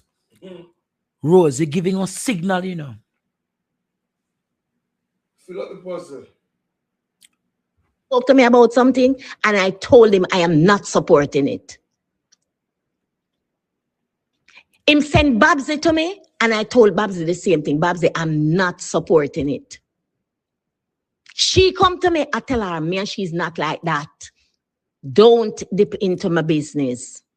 And she vex. And it's she who got to Donovan, you know, and start the problem, you know. And I've been talking to the party about Donovan. And nothing. Imagine me, the America. Me leave because of Donovan and go America work. And Donovan called me last year, August, and tell me, Rosie, last year, July, Rosie, come down. You're going to make me lose the seat. I said, Donovan, and you make me the America, you know. He said, all right, Rosie, things are going to change. This not going to happen and whatever. And I left America and used my credit card and buy 5 plane tickets. My 2 daughters, my 2 sister-in-law, and me come down. And I worked for Donovan and supported Donovan. And Donovan win the election. And when Donovan win, Donovan go on the radio, go say the Raytown division underperform. Because Donovan try to tarnish me. That time Donovan and everybody plan up them thing. What them I gonna do? Now me come back America. Only for years that Donovan have people, have a boy in the seat. Take out the packages them out of Social Security and have it and give the boy to go around and meet the workers them. Packages them out of Social Security and have it and give the boy to go around and meet the workers them. Thief. You see, Labour Party, them don't make me come off for Donovan and come on them, you know, because I know them it come from, you know, it's Delroy Williams, Donovan Williams, and Juliet Holness. Because me can't believe she named Prime Minister wife. And I pay attention to me. And anytime she tell me, she talk nothing to me, me answer her face because she's supposed to know me as a counselor, me as a labor right. She's not supposed to follow me up. You know, and me want to know, me go come on for Donovan, you know, me go up on the party, you know. Me go up, you hear me? I tell them to leave me alone.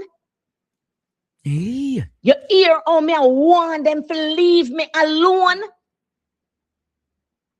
You see how much time I tell Donovan, to leave me alone? I have my disappointments with Labour Party. I have it. And me, I go the next time me open my mouth, me, I go tell Jamaica the disappointment when me have with the party. Hey. And how everything go. And it go take a different level, you know. You hear me? I tell them to leave me alone. Hi. What with them a bit of water? You got some people nowadays. I take set from the church. You got some neighbor. Them a take set from Christian. But you know we go call them when them a trouble with. You ready? For them a bit of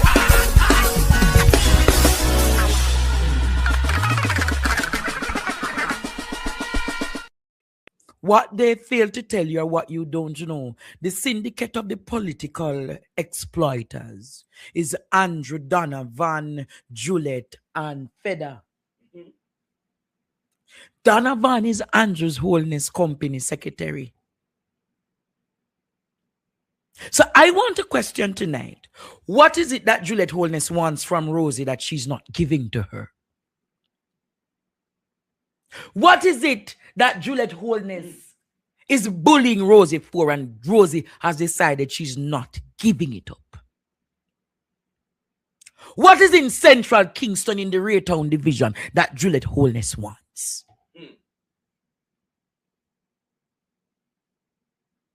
Could it be, Jamaica, that this is another land grabbing and Rosalie Hamilton has decided, Jamaica, she's not going to facilitate giving the land of the people to these political goons?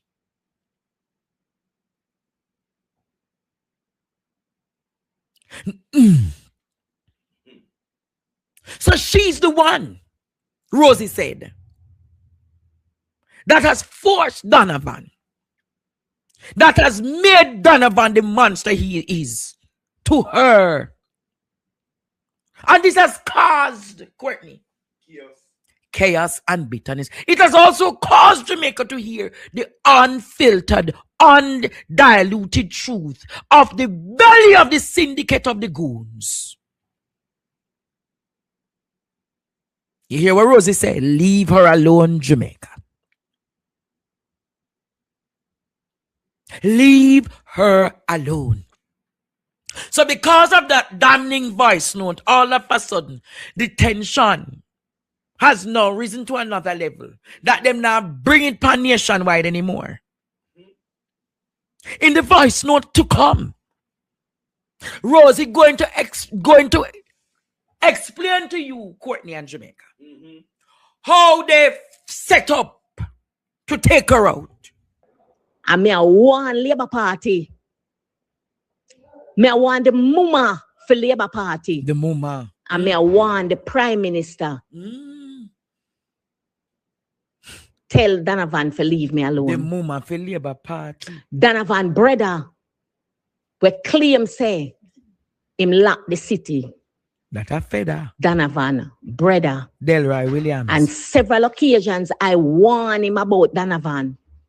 And all him can tell me is, Rosie, me know say Donovan stays a long time. I think Donovan would have changed. When him talk to Donovan come back in the constituency, come say blood thicker than water, and them can always go complain to him, brother. Me I tell the party, you know, It's not that me not go through the channel already, you know, mash up the committee and the organization in the party, that nobody can get any form of justice in the party if them don't go through Andrew Oldness and Juliet Oldness. And it's one thing with me. Me deal with protocol. You hear me? I tell you no. Tell Donovan leave me alone. And uno come after me too. Because me not going to social media yet. Go send up me, you know. You hear me? I tell you no for tell Donovan to leave me alone.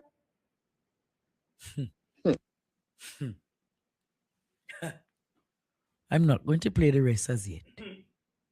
They want the Raytown era to be developed. Remember, you know, Courtney, Raytown is very close to the sea. Close. Uncle Marshy. Yeah, man. Good afternoon, Mr. Marshy. How do you do? Me giving thanks to me there. Yeah, man. Let me tell you something. Yes. Rosie are very weird. And Rosie are not my friend. You know her? No, me not know her. Well, me know her, but not to talk to. Oh, you but see her? Listening, yeah. But listening Rosie, so an evil thing they want Rosie to do. And it just I tell me, say Rosie, not that wicked as people that look for Rosie to be.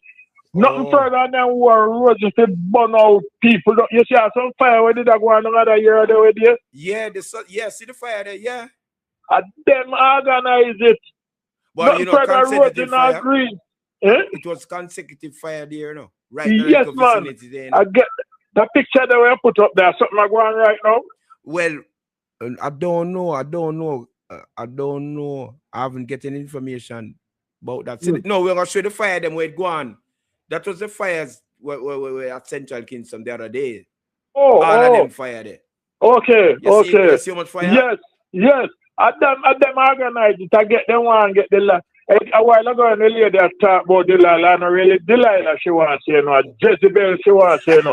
A Jezebel. Good morning. Tell the Jezebel good morning. Thing a murder here. Yes, that's how Jezebel do. In order to get the land, land business. So what them I do now, them I burn out some people from Central Kingston. For move and take out the place. And to take over the place, and at that Rosie says she don't agree with. But remember, Rosie. But Marshy, remember we are looking at it. Remember the Prime Minister Andrew Holness said, "Oh, right cross a hero circle, a big ministry gonna build that all of the constituency, all of the office them go there, right over the big place there.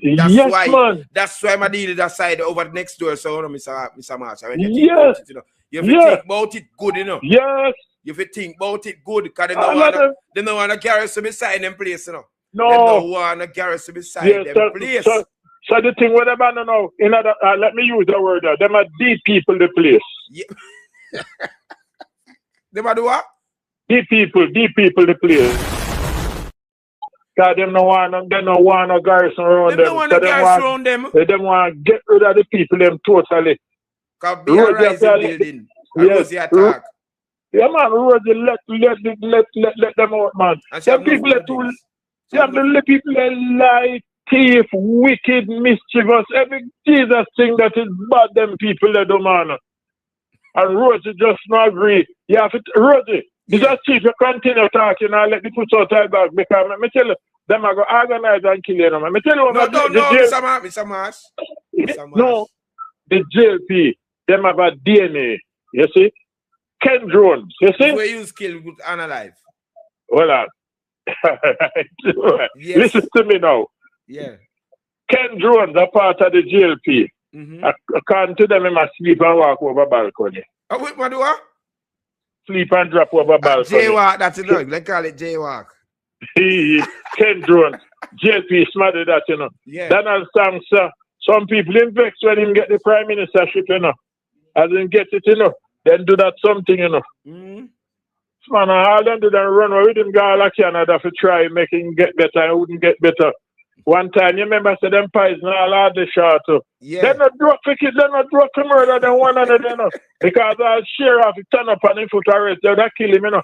Well, they never get to kill sheriff, so then just wait to share our meeting somewhere. I think I don't know West Kingston, you know, and then just send one note go give him saying must step down, you know. And that's a sheriff to retire, you know.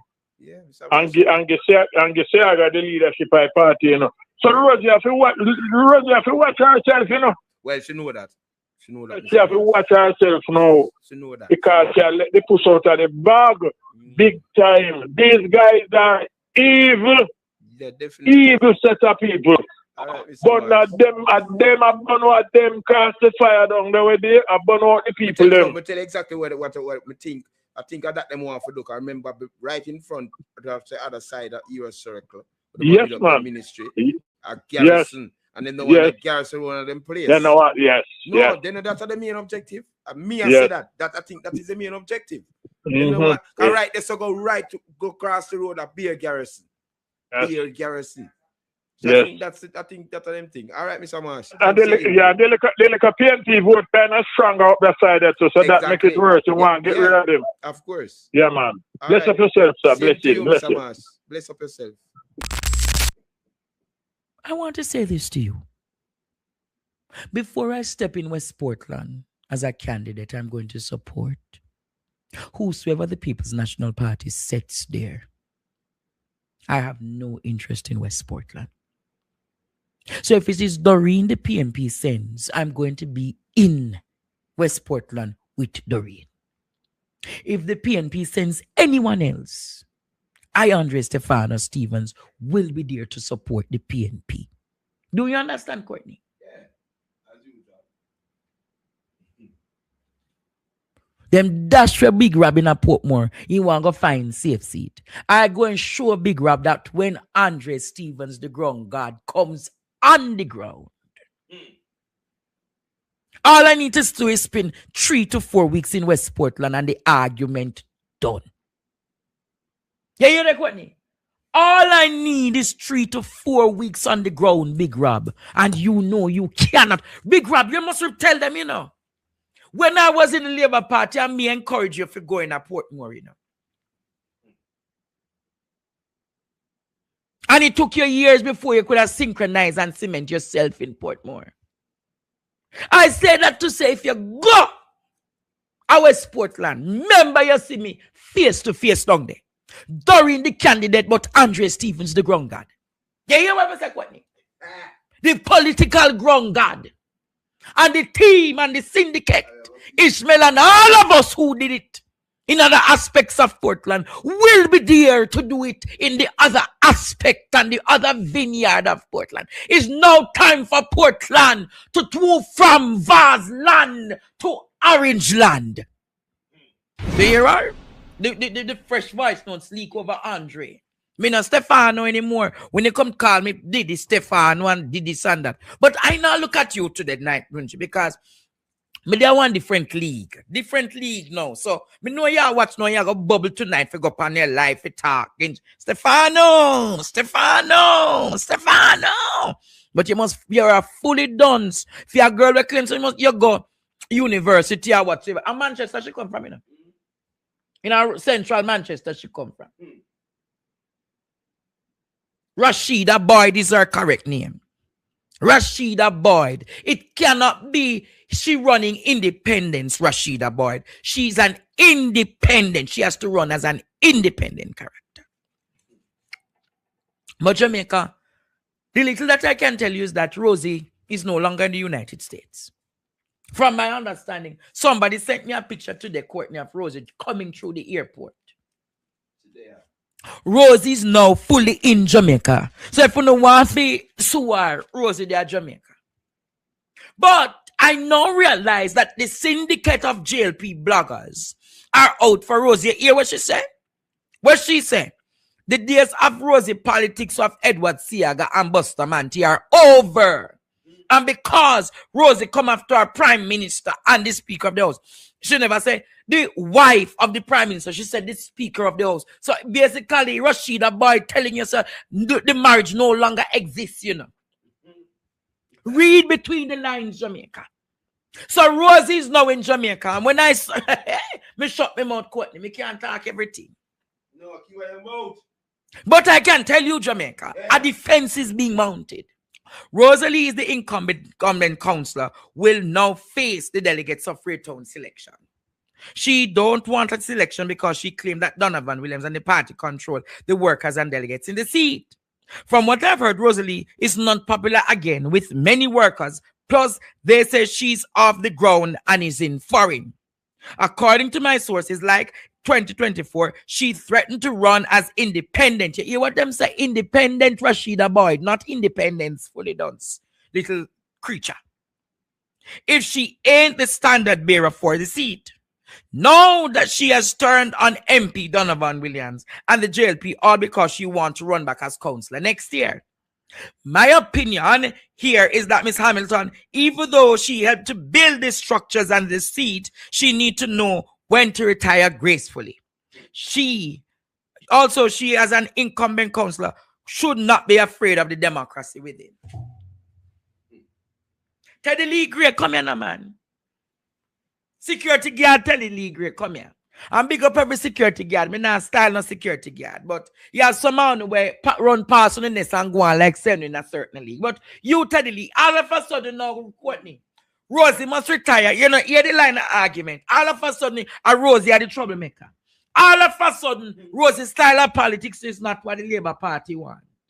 But in 2007, Andrew Holness, when Rosie did take gunshot in her backside phone, where were people like Rashida, Munshi B. Dreyer, that's and Teddy Lee Gray? She was shot on Gold Street. She was shot on Gold Street. So if there is nothing else that separates her, there is something that must call loyalty. But no loyalty, because the woman stand on principle and tell her, say, Juliet Wellness can't get the land on her town. You never know Rosie that go come talk about Andrew. And about the land possession where Andrew want in a town. For the seafront, them and the seafront apartment where Andrew and Juliet want to build up downtown. You never expect it to come out. You, Rashida, all them do I invite you to a little party and make you feel like you're smaddy, you know. That's what they call smadification. And that's what Professor Rex Nickel for talk about. Then dress up bossy people like you know, when I have nothing in that life and put on 2 cents together and say, come at one little party. I only think you don't have prominence and relevance. Nobody in a Labour Party know have you as relevant and prominent, Rashida and Telly. Good morning. Tell the Jezebel, good morning.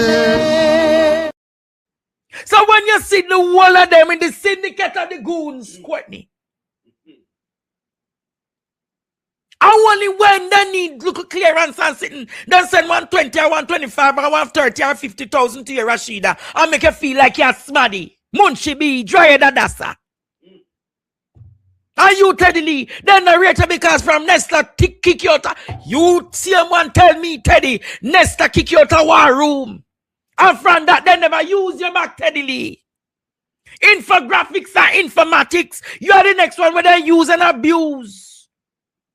So then take up the 3 little political prostitute or them now.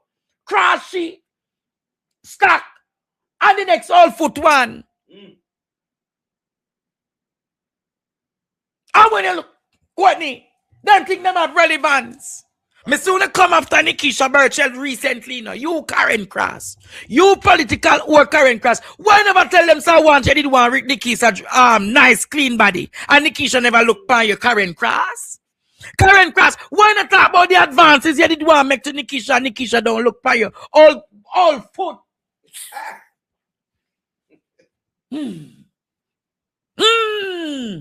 Kwani. Yes. Kwani. Yes. The political prostitute then. I go on like them a smaddy. Why never talk because Nikisha never look your way, Karen? When you didn't arise and you did want Nikisha and Nikisha never give you the opportunity. You think you did go able to feel up Nikisha like you did used to feel up the young girl them in a PNP? And turn up for them in a sodomite like yourself? Yeah. You must go talk about all what you do to your daughter and mess up your daughter history for travel to the United States, Karen. He that is without sin cast the very first one carrying dirty cross. But your name Cecilia Cross. Your name you're the Cecilia Crosses. Ball out! Whoa! Yo. All about your Cecilia Cross. It's a cross is span the land, Jamaica. All political whore and goon, prostitute. All you do is walk and transact. A true Nikisha never give none. A true Nikisha never give none. You got some people nowadays. I take set from the church. You got some neighbor. Them a take set from Christian. But you know we are gonna call them when them a trouble with. You ready? For them a big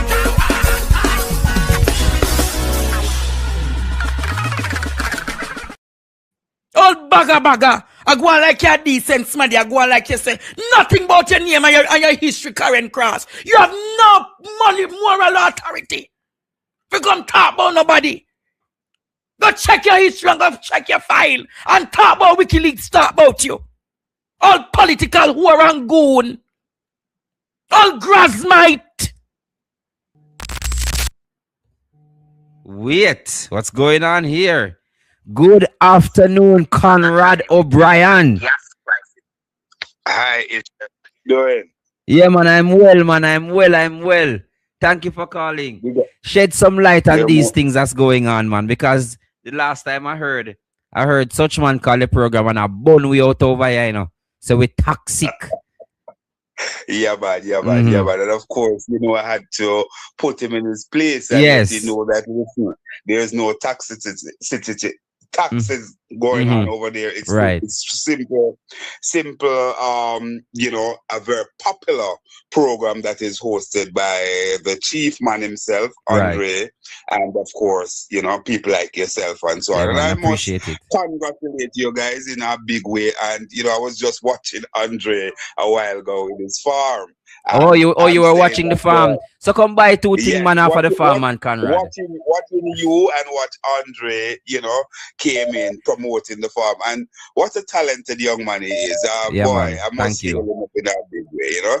Congratulations. You guys are doing such a good job. I got tongue twisted a while ago pronouncing that word. You would appreciate it. That is all right. So But Conrad, more you walk on a West Portland talk to me. All right. Yeah. Well, the truth is that West Portland at the moment is a hotbed. Yeah. And of course we know that the die has been cast. What's his name? Darrell Vaz. What's his name? Darrell Vaz. Really throwing the towel. Okay. And you know, Big Rob is introduced, and as a matter of fact, Big Rob will tell you no, but I can tell you I am getting it straight out of the executive of West Portland.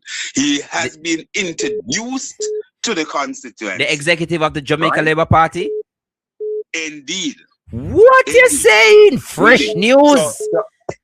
So he has been introduced to the constituency, and certainly there is a mixed scenario there because persons within the constituency don't believe that Big Rob is the person that they want to go forward for the Labour Party. So who they want? Who do they want?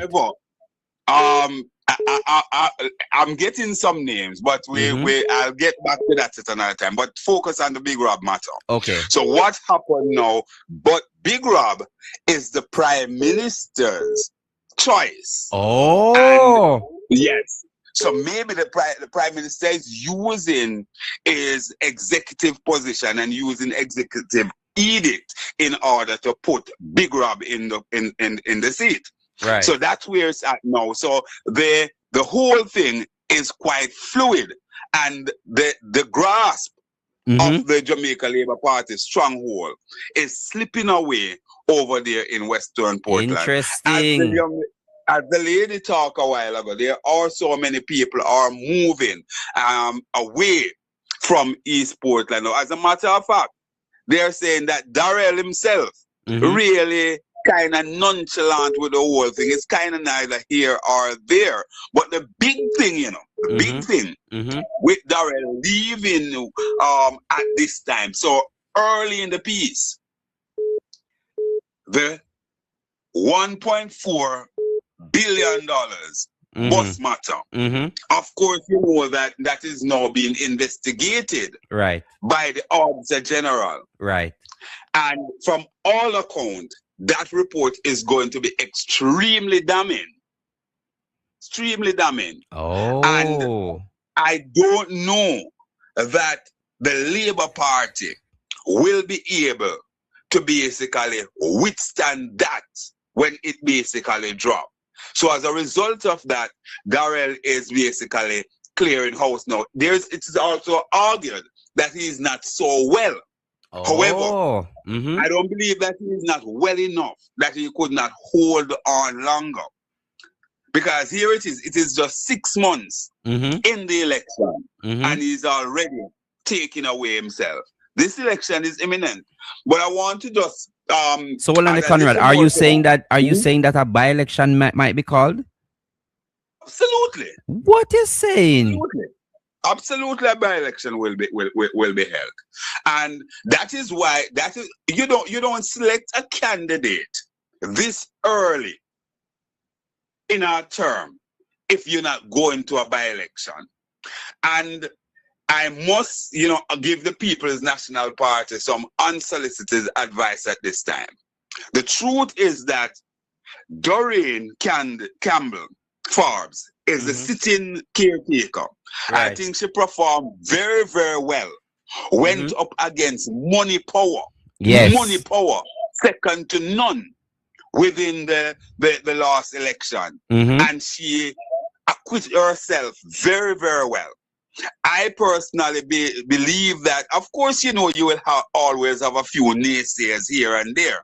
But I believe that Doreen is sufficiently popular, sufficiently qualified, and is indeed a hard worker. And the PNP should really do everything and cement Doreen in the seat as right from now. As a matter of fact, I think the PNP should basically sign off on her being the candidate and start to do the groundwork now. Because as the night follows the day, there will be a by-election in West Portland, and the PNP cannot afford to be caught napping out there. Yeah. But Conrad, what if I tell you that anybody the PNP sends, including Doreen, will win? You don't believe me? I don't like that kind of reason. We saw where, and I'm not going to call seat for, because I don't want to get into that thing and create any division. But there are seats in Jamaica that the PNP should have won in the last election. And that posture was taken that anybody could win that seat or win certain seats. And as a result of that, I think that there were some kind of missed opportunity there. I won't go any further because I'm not into leave it at that. Leave it at that. We're about building Ishmael. Yes, not man. about tearing up. All right.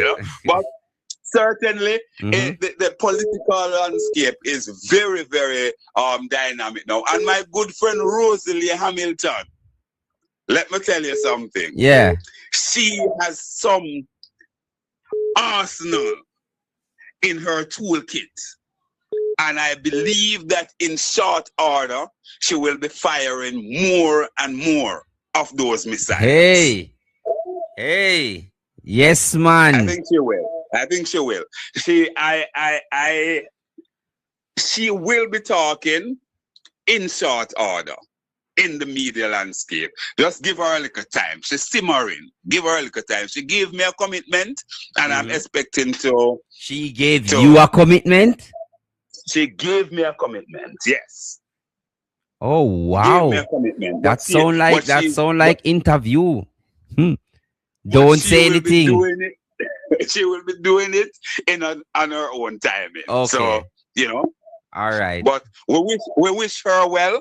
And certainly, just before I go, Ishmael, yesterday, and I don't know if you pick up my commentary yesterday on my program.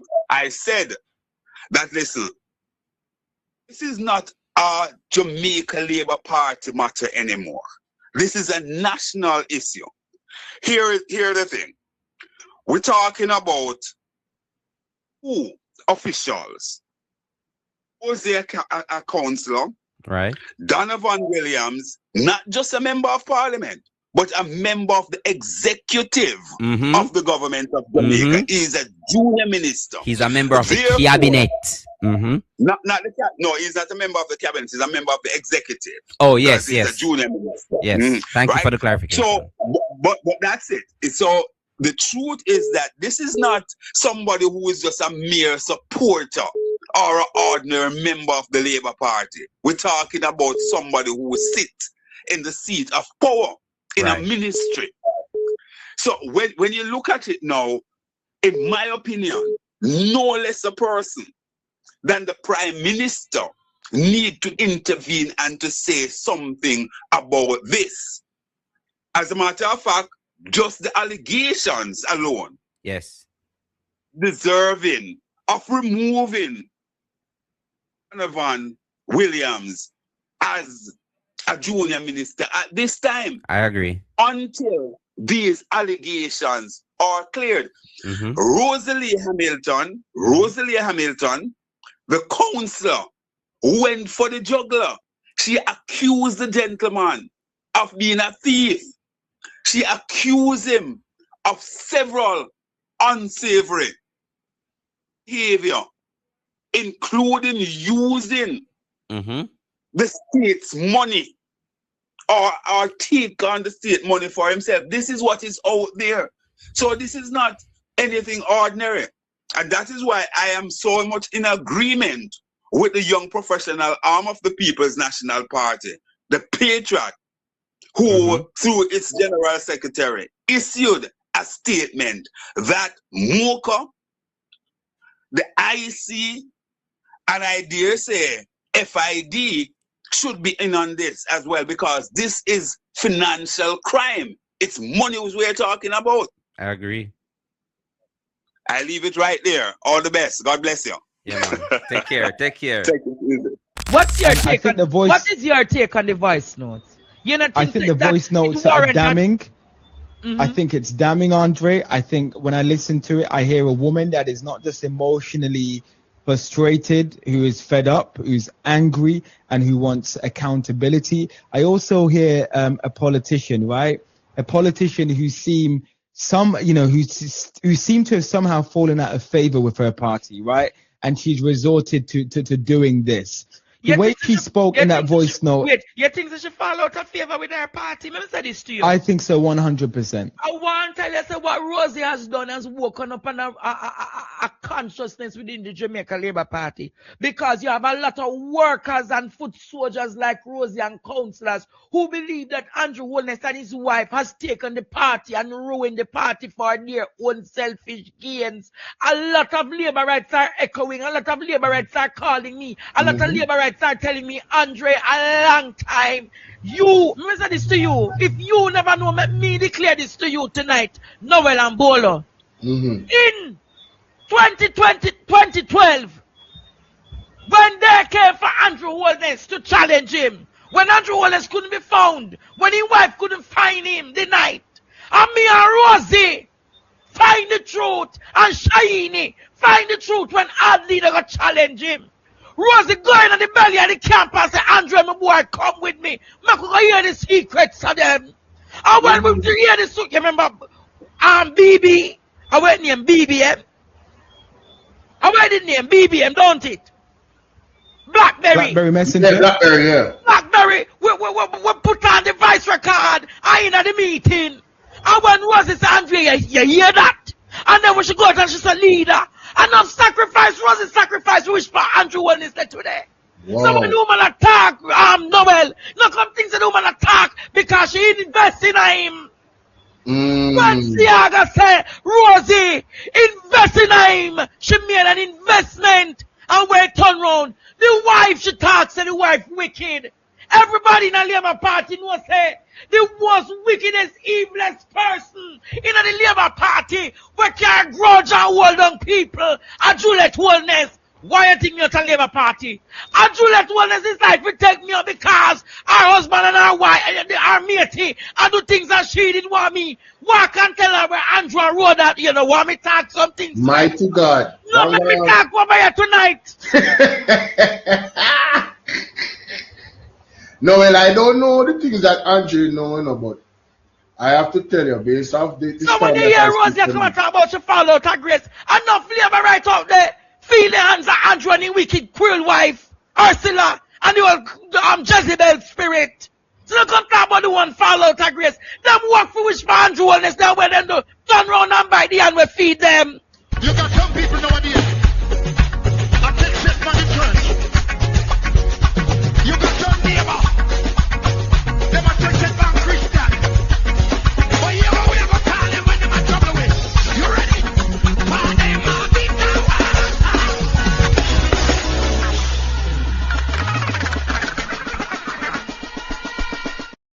Bitter water, Jamaica. Bitter you water. Never know. No, well, walk with him can't take no more. Big up Noel still. I mean, I'm not gonna go that quick. You're not gonna get rid of me that quickly, okay? No, well, we enjoy the dialogue with the gentleman. Hold on there. See one farmer labor right here, call. See one farmer. Michelle. Yes, sweetheart. Tell them when me attack a true, no, Michelle. Because you know me there in the belly of the beast. So was I. But not as much as you were. But let me say this to Noel, with all respect, all due respect, Noel. I don't think it is fair, first of all, to say the issue is on both sides. This is not about the PMP. This is about the JLP, and this is a problem with a lot of Jamaicans. When issue arise within the JLP, the argument becomes it is on both sides. That's not the issue. The issue is about taking accountability and coming out and explaining to the people of Jamaica what is taking place. The allegations that Rosie has made are some damning allegations, and it cannot be said that because she's out of favor with the party, why she's speaking. She has a right to speak. She's speaking because she wants to speak. And if every time somebody comes out who is in the belly of the beast to address issues in the belly of the beast. And people are going to say it is because they are out of favor with the party. No one is going to want to come out and speak their truth. The truth is the allegations are serious. The allegations are damning. It has nothing to do with the PNP. When issues arise in the PNP, the PNP will address those issues. This is about That's not fair to say, Michelle. That's not true, Michelle. That's not true. Jamaica Labour Party. This is about what is happening in central Kingston and what is happening and those allegations, because the fact is the monies are taxpayers' money. This is the poor working class of Jamaica's money that's been used allegedly to do unscrupulous things. And when the Prime Minister and the wife of the Prime Minister's name is mentioned, it cannot be said that these things happen in both parties. Excuse my language when I say this, but that's bullshit. If the situation was on the other side, and this was a matter that it came out with either Mark Golden or Dayton Campbell or somebody sitting. The whole media nationwide would have run with it. And I said that Mark Golden would have to resign. Exactly. And what bothers me is the hypocrisy, especially of those who call themselves journalists. Because here is Cliff Hughes from Nationwide, who is going to come out and read about the lawsuit that Donovan has filed against Rosie. But up until now, as a journalist, because I am someone who did 6 months as an intern at CNN, so I have learned the ethics of journalism. And as a journalist, the first thing is that he cannot be biased. So if he's going to come out and talk about the lawsuit from Donovan towards Rosie, he should damn well, as a journalist, come out and demand that the Prime Minister of Jamaica, along with his wife, along with the Integrity Commission and all of the other commission them where them know about, come out and address this issue because it is very embarrassing and very damning. serious. Yes. I've seen where Cliff Hughes allegations were made against unfounded false allegations were made against a blogger who used to blog for the PMP, and without doing any research, Nationwide came out and blasted that blogger as a thief. The entire social media ran with it. Mighty God. When I called the blogger and found out she didn't even know at the time because she was at work that Nationwide had come out with that. And how Nationwide got that information is one of them dirty PMP where one of them dirty somebody where used to blog for PMP got some information, falsified the information and ran with the information to Nationwide. And when I called her and she told me the story and she told me what had happened, rather than just take her words for it, I went and I did my investigation. And if Nationwide had done their investigation, they would have found out that the court records, what the news that they brought out, the court records were saying something else. Yes. So how is it that they can run with falsified news about a PMP blogger, but this that is involving a JLP higher part of the JLP hierarchy, council and whatever, none of them is addressing it. That is in Jamaica right now. That is the illiteracy amongst Jamaicans right now. This is not about the PMP. When issues arise within the PMP will handle it. It's about the governing party of Jamaica, which is the Jamaica Labour Party. The Prime Minister and his wife have noticeably remained silent. And all the little crickets from RGR to wherever, all of these so-called journalists in Jamaica who know nothing about the ethics that govern journalism have been bought and paid for by the JLP. And as a result, instead of probing, right, and addressing this, every last one of them is silent. This is not about Rosie falling out with our party. This is bigger than that. Yes. We cannot say it's because she fall out with that. This is bigger than that. Bigger than that. But thank you, Michelle. I know someone is going to call. And then we catch up again, my dear. Bless you. I want to say this. I don't care what her motive is. If what she's saying is true, it needs to be ventilated in the court. It needs to be researched. Period. It needs to be investigated at the highest level. I really don't care. Good night, Conrad O'Brien. Good night. Hi, good night. Good night, Andre. How are you doing? I'm well, sir.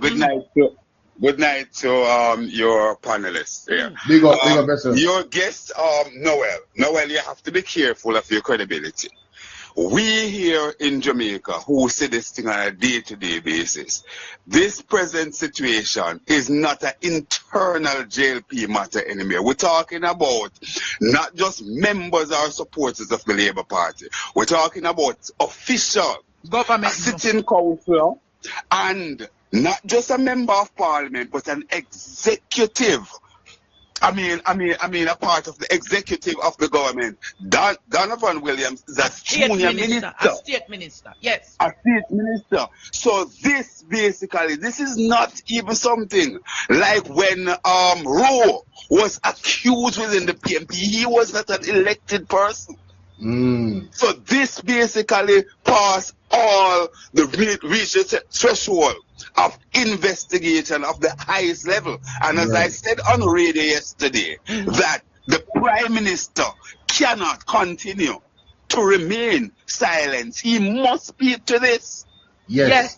This hits not just, it hits both party and government. Yes. Because we're talking about the accusation of skullduggery, government resources, and so on. Rosie has gone for the juggler. He accused, or she meant accused, an executive of the government of being a thief. And an arsonist as well. Implicate the Prime Minister and his wife in the whole thing. This is not business as usual. And Mocha, the IC and all, and indeed FID, should be busy collating information and looking at this. This is not a banana republic. This is not a party shop we are running. This is the country of Jamaica that we often talk about. We want to make a place to live, raise family, and do business. It cannot work. And Noel, be careful. Don't put yourself, don't spread your credibility thin. Inform yourself on these things. And I heard you said something about the two is the same. Use the template, the latest template that we have with Mark Golden, that he was able to take action when Dennis Meadows, who was accused of thieving any money, right? Just by words that he uttered, Mark Golden removing, and it is said that that removal cost the People's National Party. That is absolute. That's the caliber of the caliber man. of leadership. Mark Golden, Marky G as I dubbed him, that lead the People's National Party at this time. I am a mainstream broadcaster, but people can't accuse me of being PNP, Lickmore. I'm going to talk truth to power, and no matter who the guy is. Take care. God bless you. Respect yourself. That's an excellent point. That's what I was saying earlier.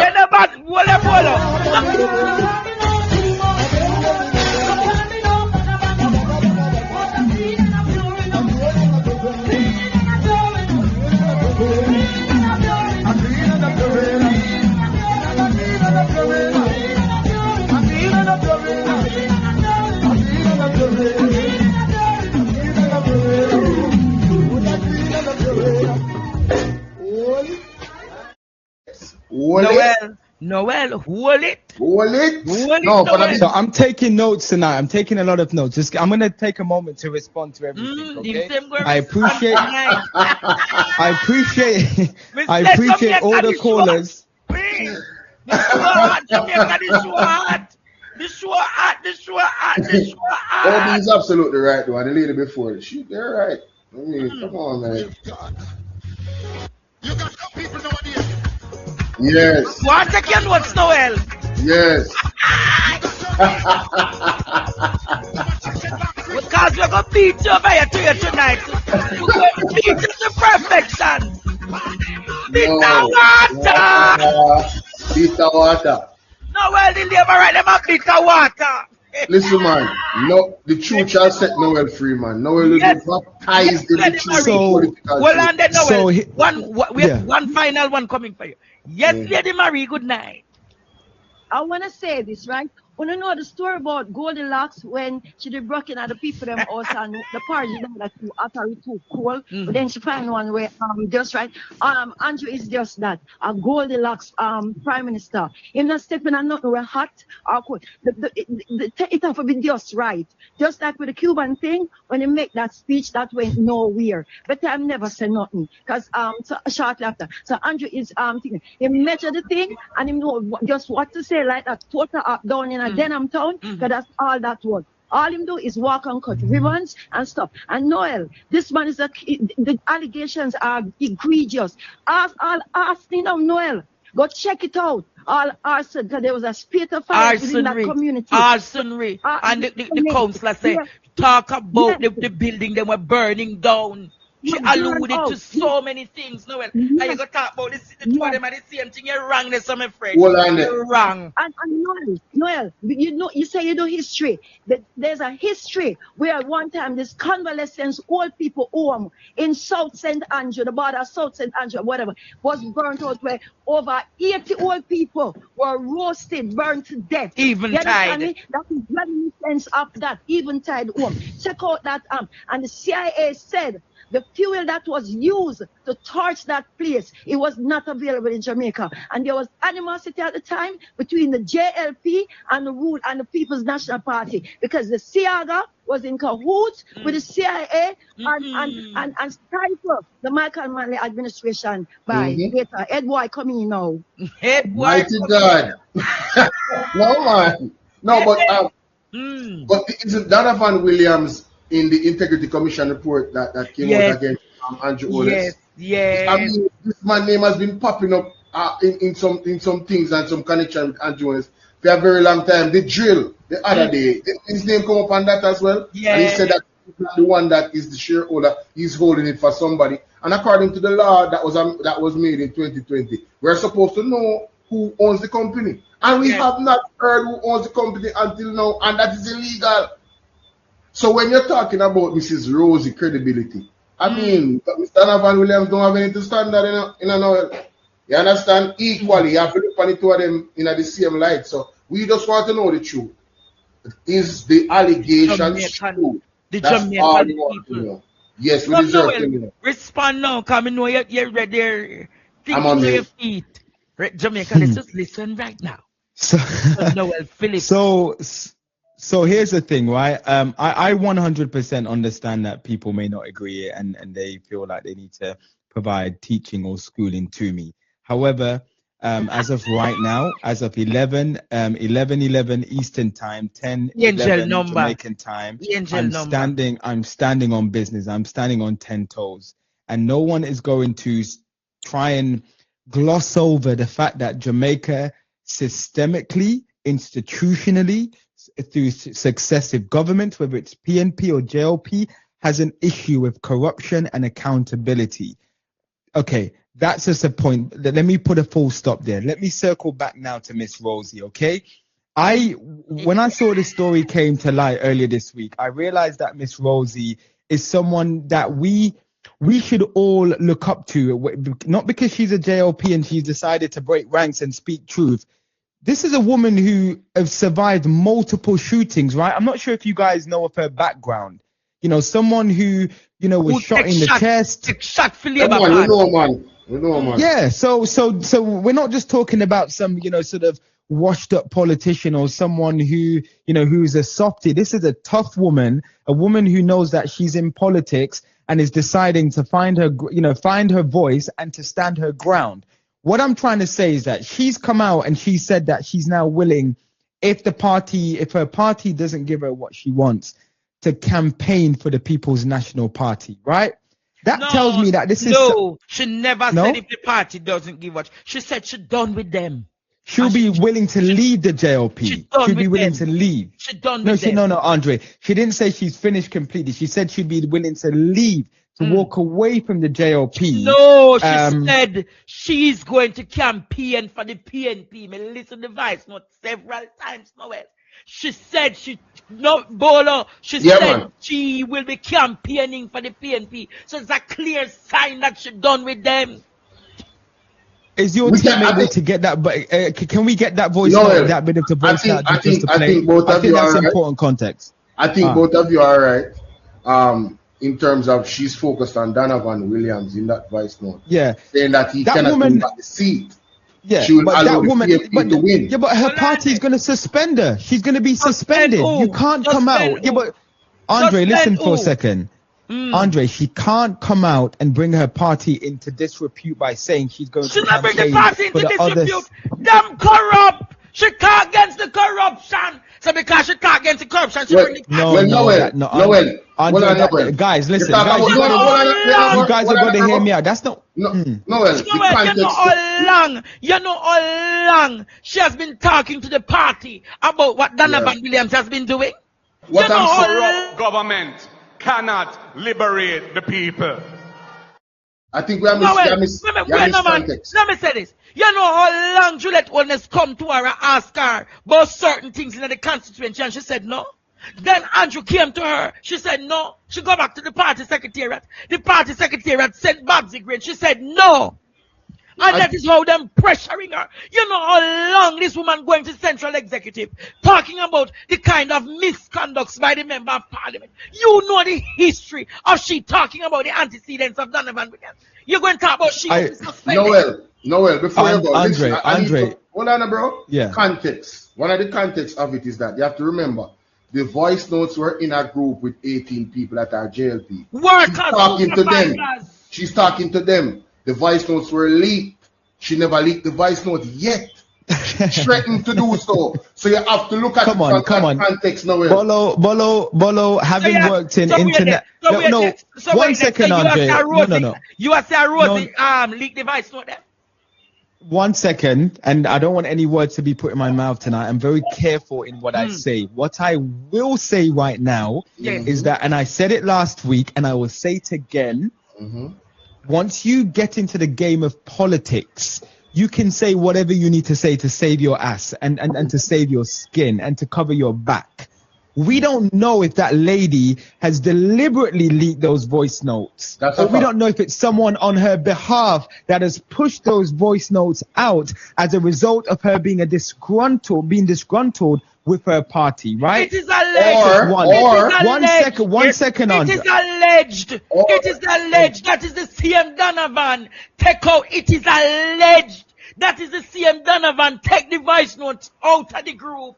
And then you have 16 more people in the group. You hear what I say? You have 16 more people in the group that could have put it out there. 16 more people. So here's the thing, right? And I'm thinking from the perspective, right? So I'm thinking from the perspective, and I listen, I know I'm getting messages. I'm not opening WhatsApp. So to everyone who knows me and they're watching this and you guys are emotional, apparently they're roasting me in the comments.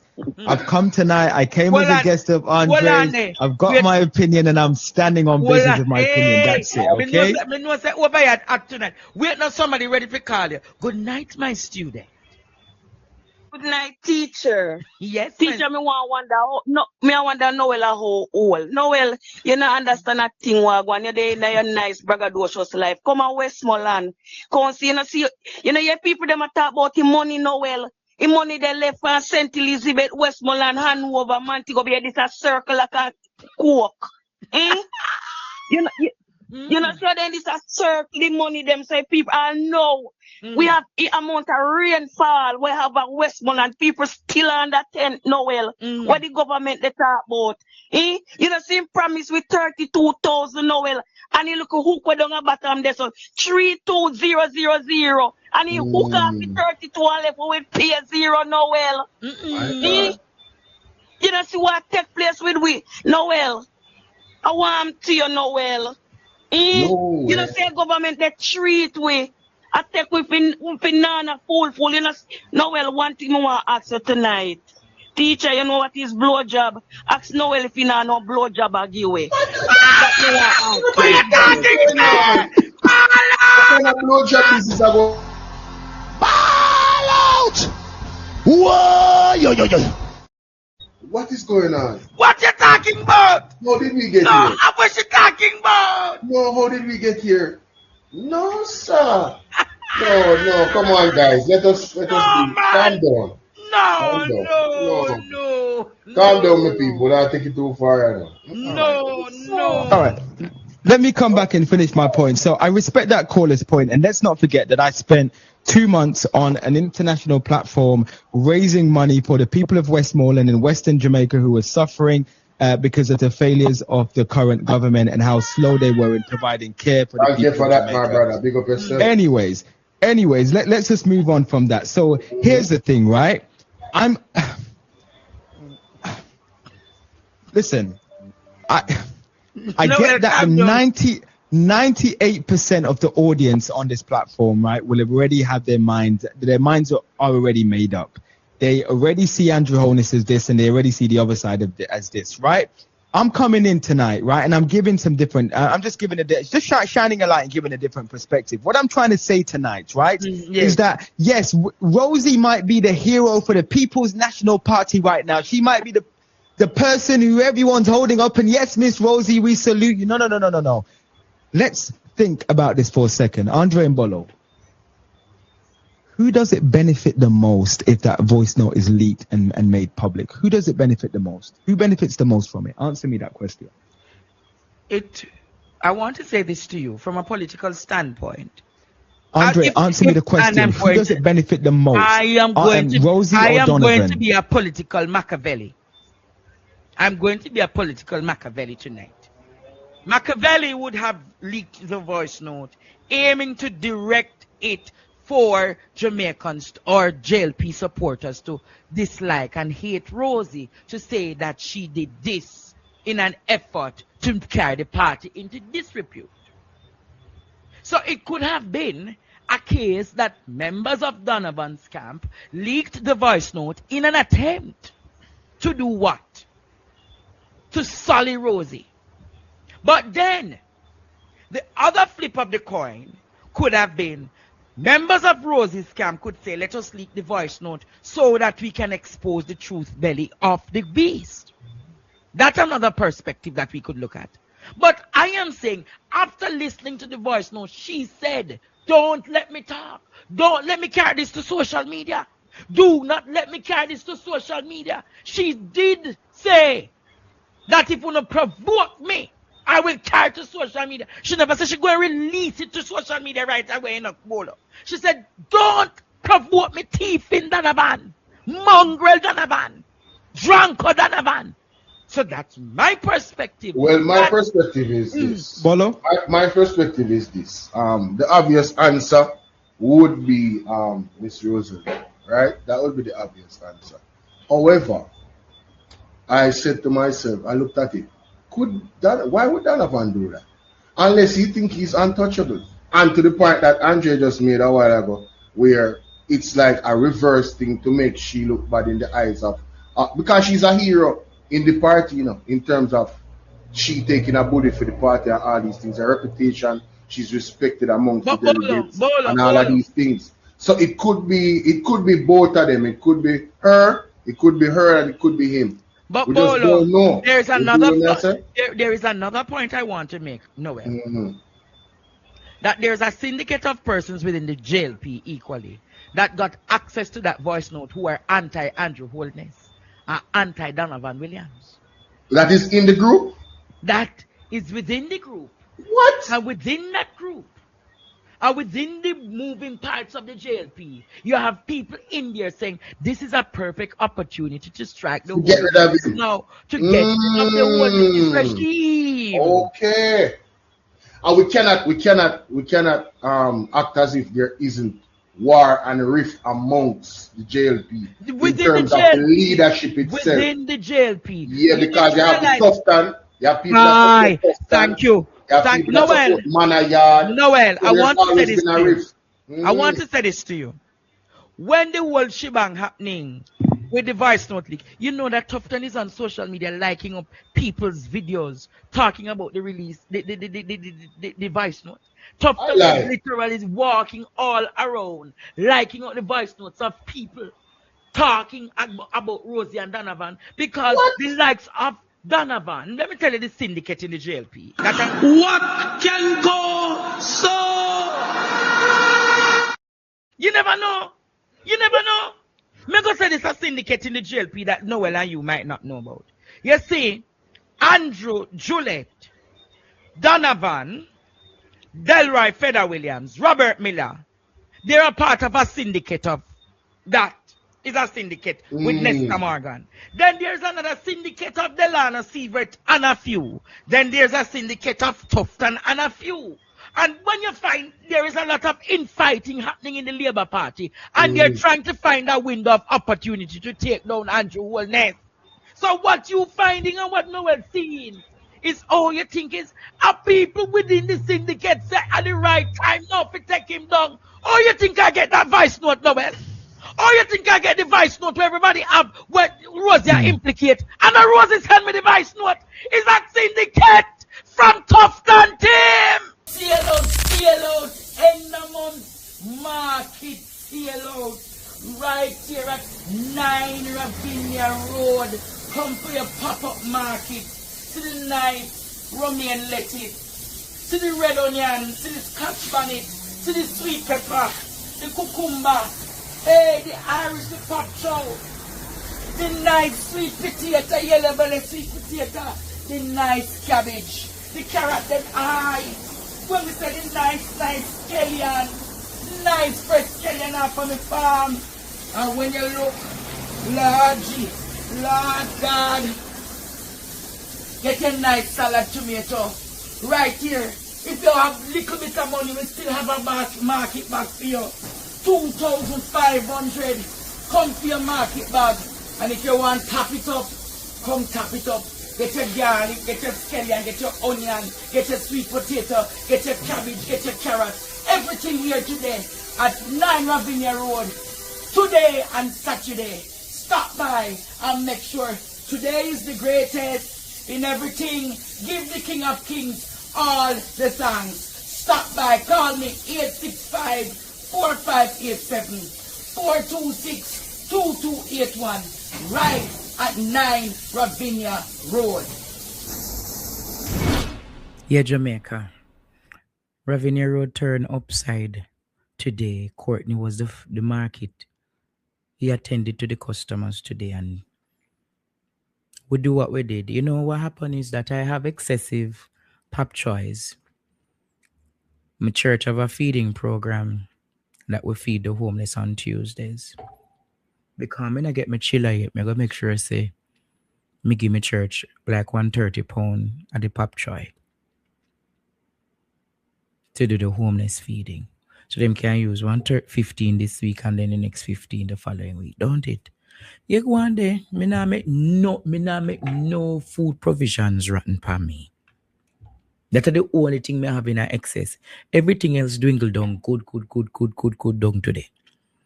So me not make nothing rotten for me in Jesus' name. Who agree, Jamaica? Lady P, come sell me some callaloo. You don't know me though.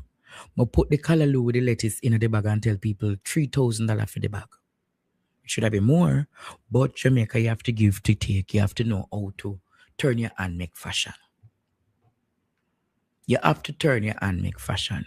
So me just said to my apostle, and my apostle said, Dre, you me say apostle, the homeless people must get fed. Not rotten. You know you have some vendor prefer eat rotten pan them before them get away. You know you have some people who do that. Them prefer rotten pan them before them gateway. Rotten on them before them gateway.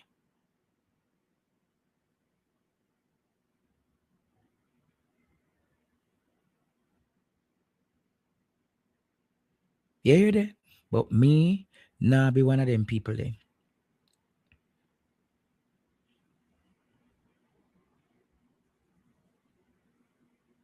Nah be one of them people then. And as a matter, you say I must make pickle. Yeah, pickle that make. I'm gonna go for the pickle. Fish pickle ready, guys. So the Escovitch pickle ready.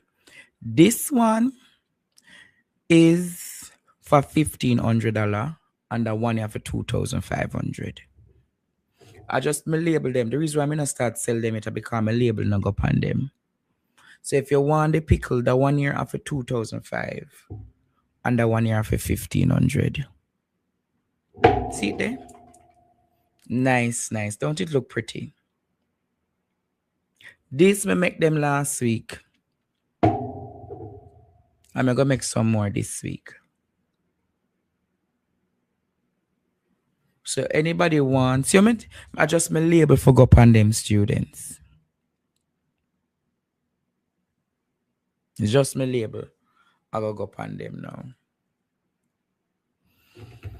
So yeah, the farmers market, the market going good.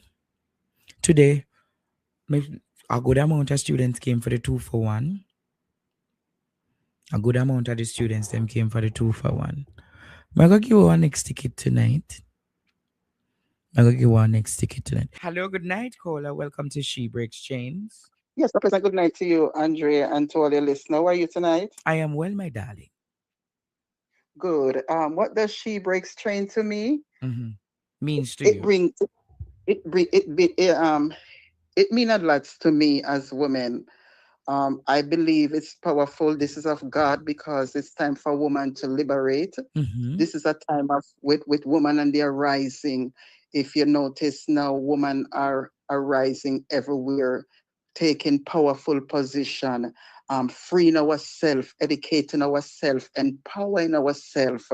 And so with you bringing on She Breaks Chain, I thank God for using you to do this because I'm not in Jamaica, but you are setting a whole lot of women free, not only in Jamaica, but all over the world because women go through so much. We hide pain. We preach behind pain. We preach and we're bleeding. we work hard, and sometimes we carry we carry a lot of emotional, and for you putting on she breaks chain, it's gonna empower a lot of women. It's gonna be free. With the panel, with the teaching, many of them need all of that, and so I am so happy for you. We're praying for you. Ever since you talk about it, we keep saying, we preach about it up here, she breaks chain. We run with that topic up here in America, sometime in service, she breaks chain. You're giving women a platform to let them know they are free, because one time women we couldn't talk, they want us to silence. But I think you breaking out women in Jamaica, that said a lot. It's a powerful task you take on, and I can't wait to hear. I'm gonna ask you to how do I get the link so I can watch it? So come Monday.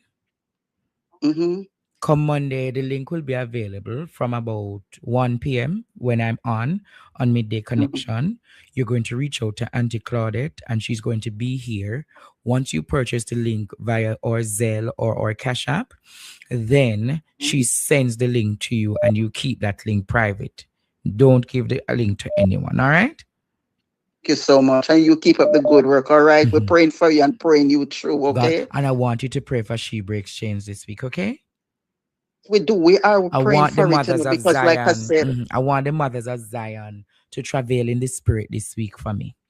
And travail yes, in we the spirit. are, because it's mean a lot too. Maybe many of the women in Jamaica might not see it yet, but when they get there, the deliverance, the freedom, spiritual, physically, and mental, they're gonna get. So I would encourage all the women in Jamaica. Listen, this is time for y'all self, pamper yourself, buy the ticket, get the ticket. If you have to borrow the money, listen, woman, we go through a lot. Borrow the ticket, fix up yourself, borrow the money, man. If you borrow the money and do everything else, borrow the money, them buy get a double dress. portion. Hey, man. Yes, man. And buy a dress, man, and go out in full force, women, and get one you need to get the empowerment, get the strength, get the encouragement. Some of you depressed and oppressed. Listen, man, go out to She Breaks Chain and meet and greet other people, meet mighty people, meet great people, and come out on the shell, man, and break out on the shell. When you go back home, you're not gonna be the same. All right. So, woman, it's another woman talking to Uno. We're supposed to push woman. We're not tear on each other. We must build each other up. So, listen, woman, it's our time to shine. So, we go to She Breaks Chain. We're going to break the chain them. Hallelujah. God bless you all. Bless you. You're welcome. Hands up. We're coming through. We're coming through. Reverse the curve. Send back the order. Reverse the curve. Send back the order. Where he come from? Anywhere he come from. If a Jamaica, if a Clarendon, if a St. Thomas he come from, St. Mary, up there. Send it back. Send it back. We don't want to hear ya. Come out of Jamaica. Leave we Highland. Leave Jamaica. Leave Jamaica. We say leave Jamaica. We are going to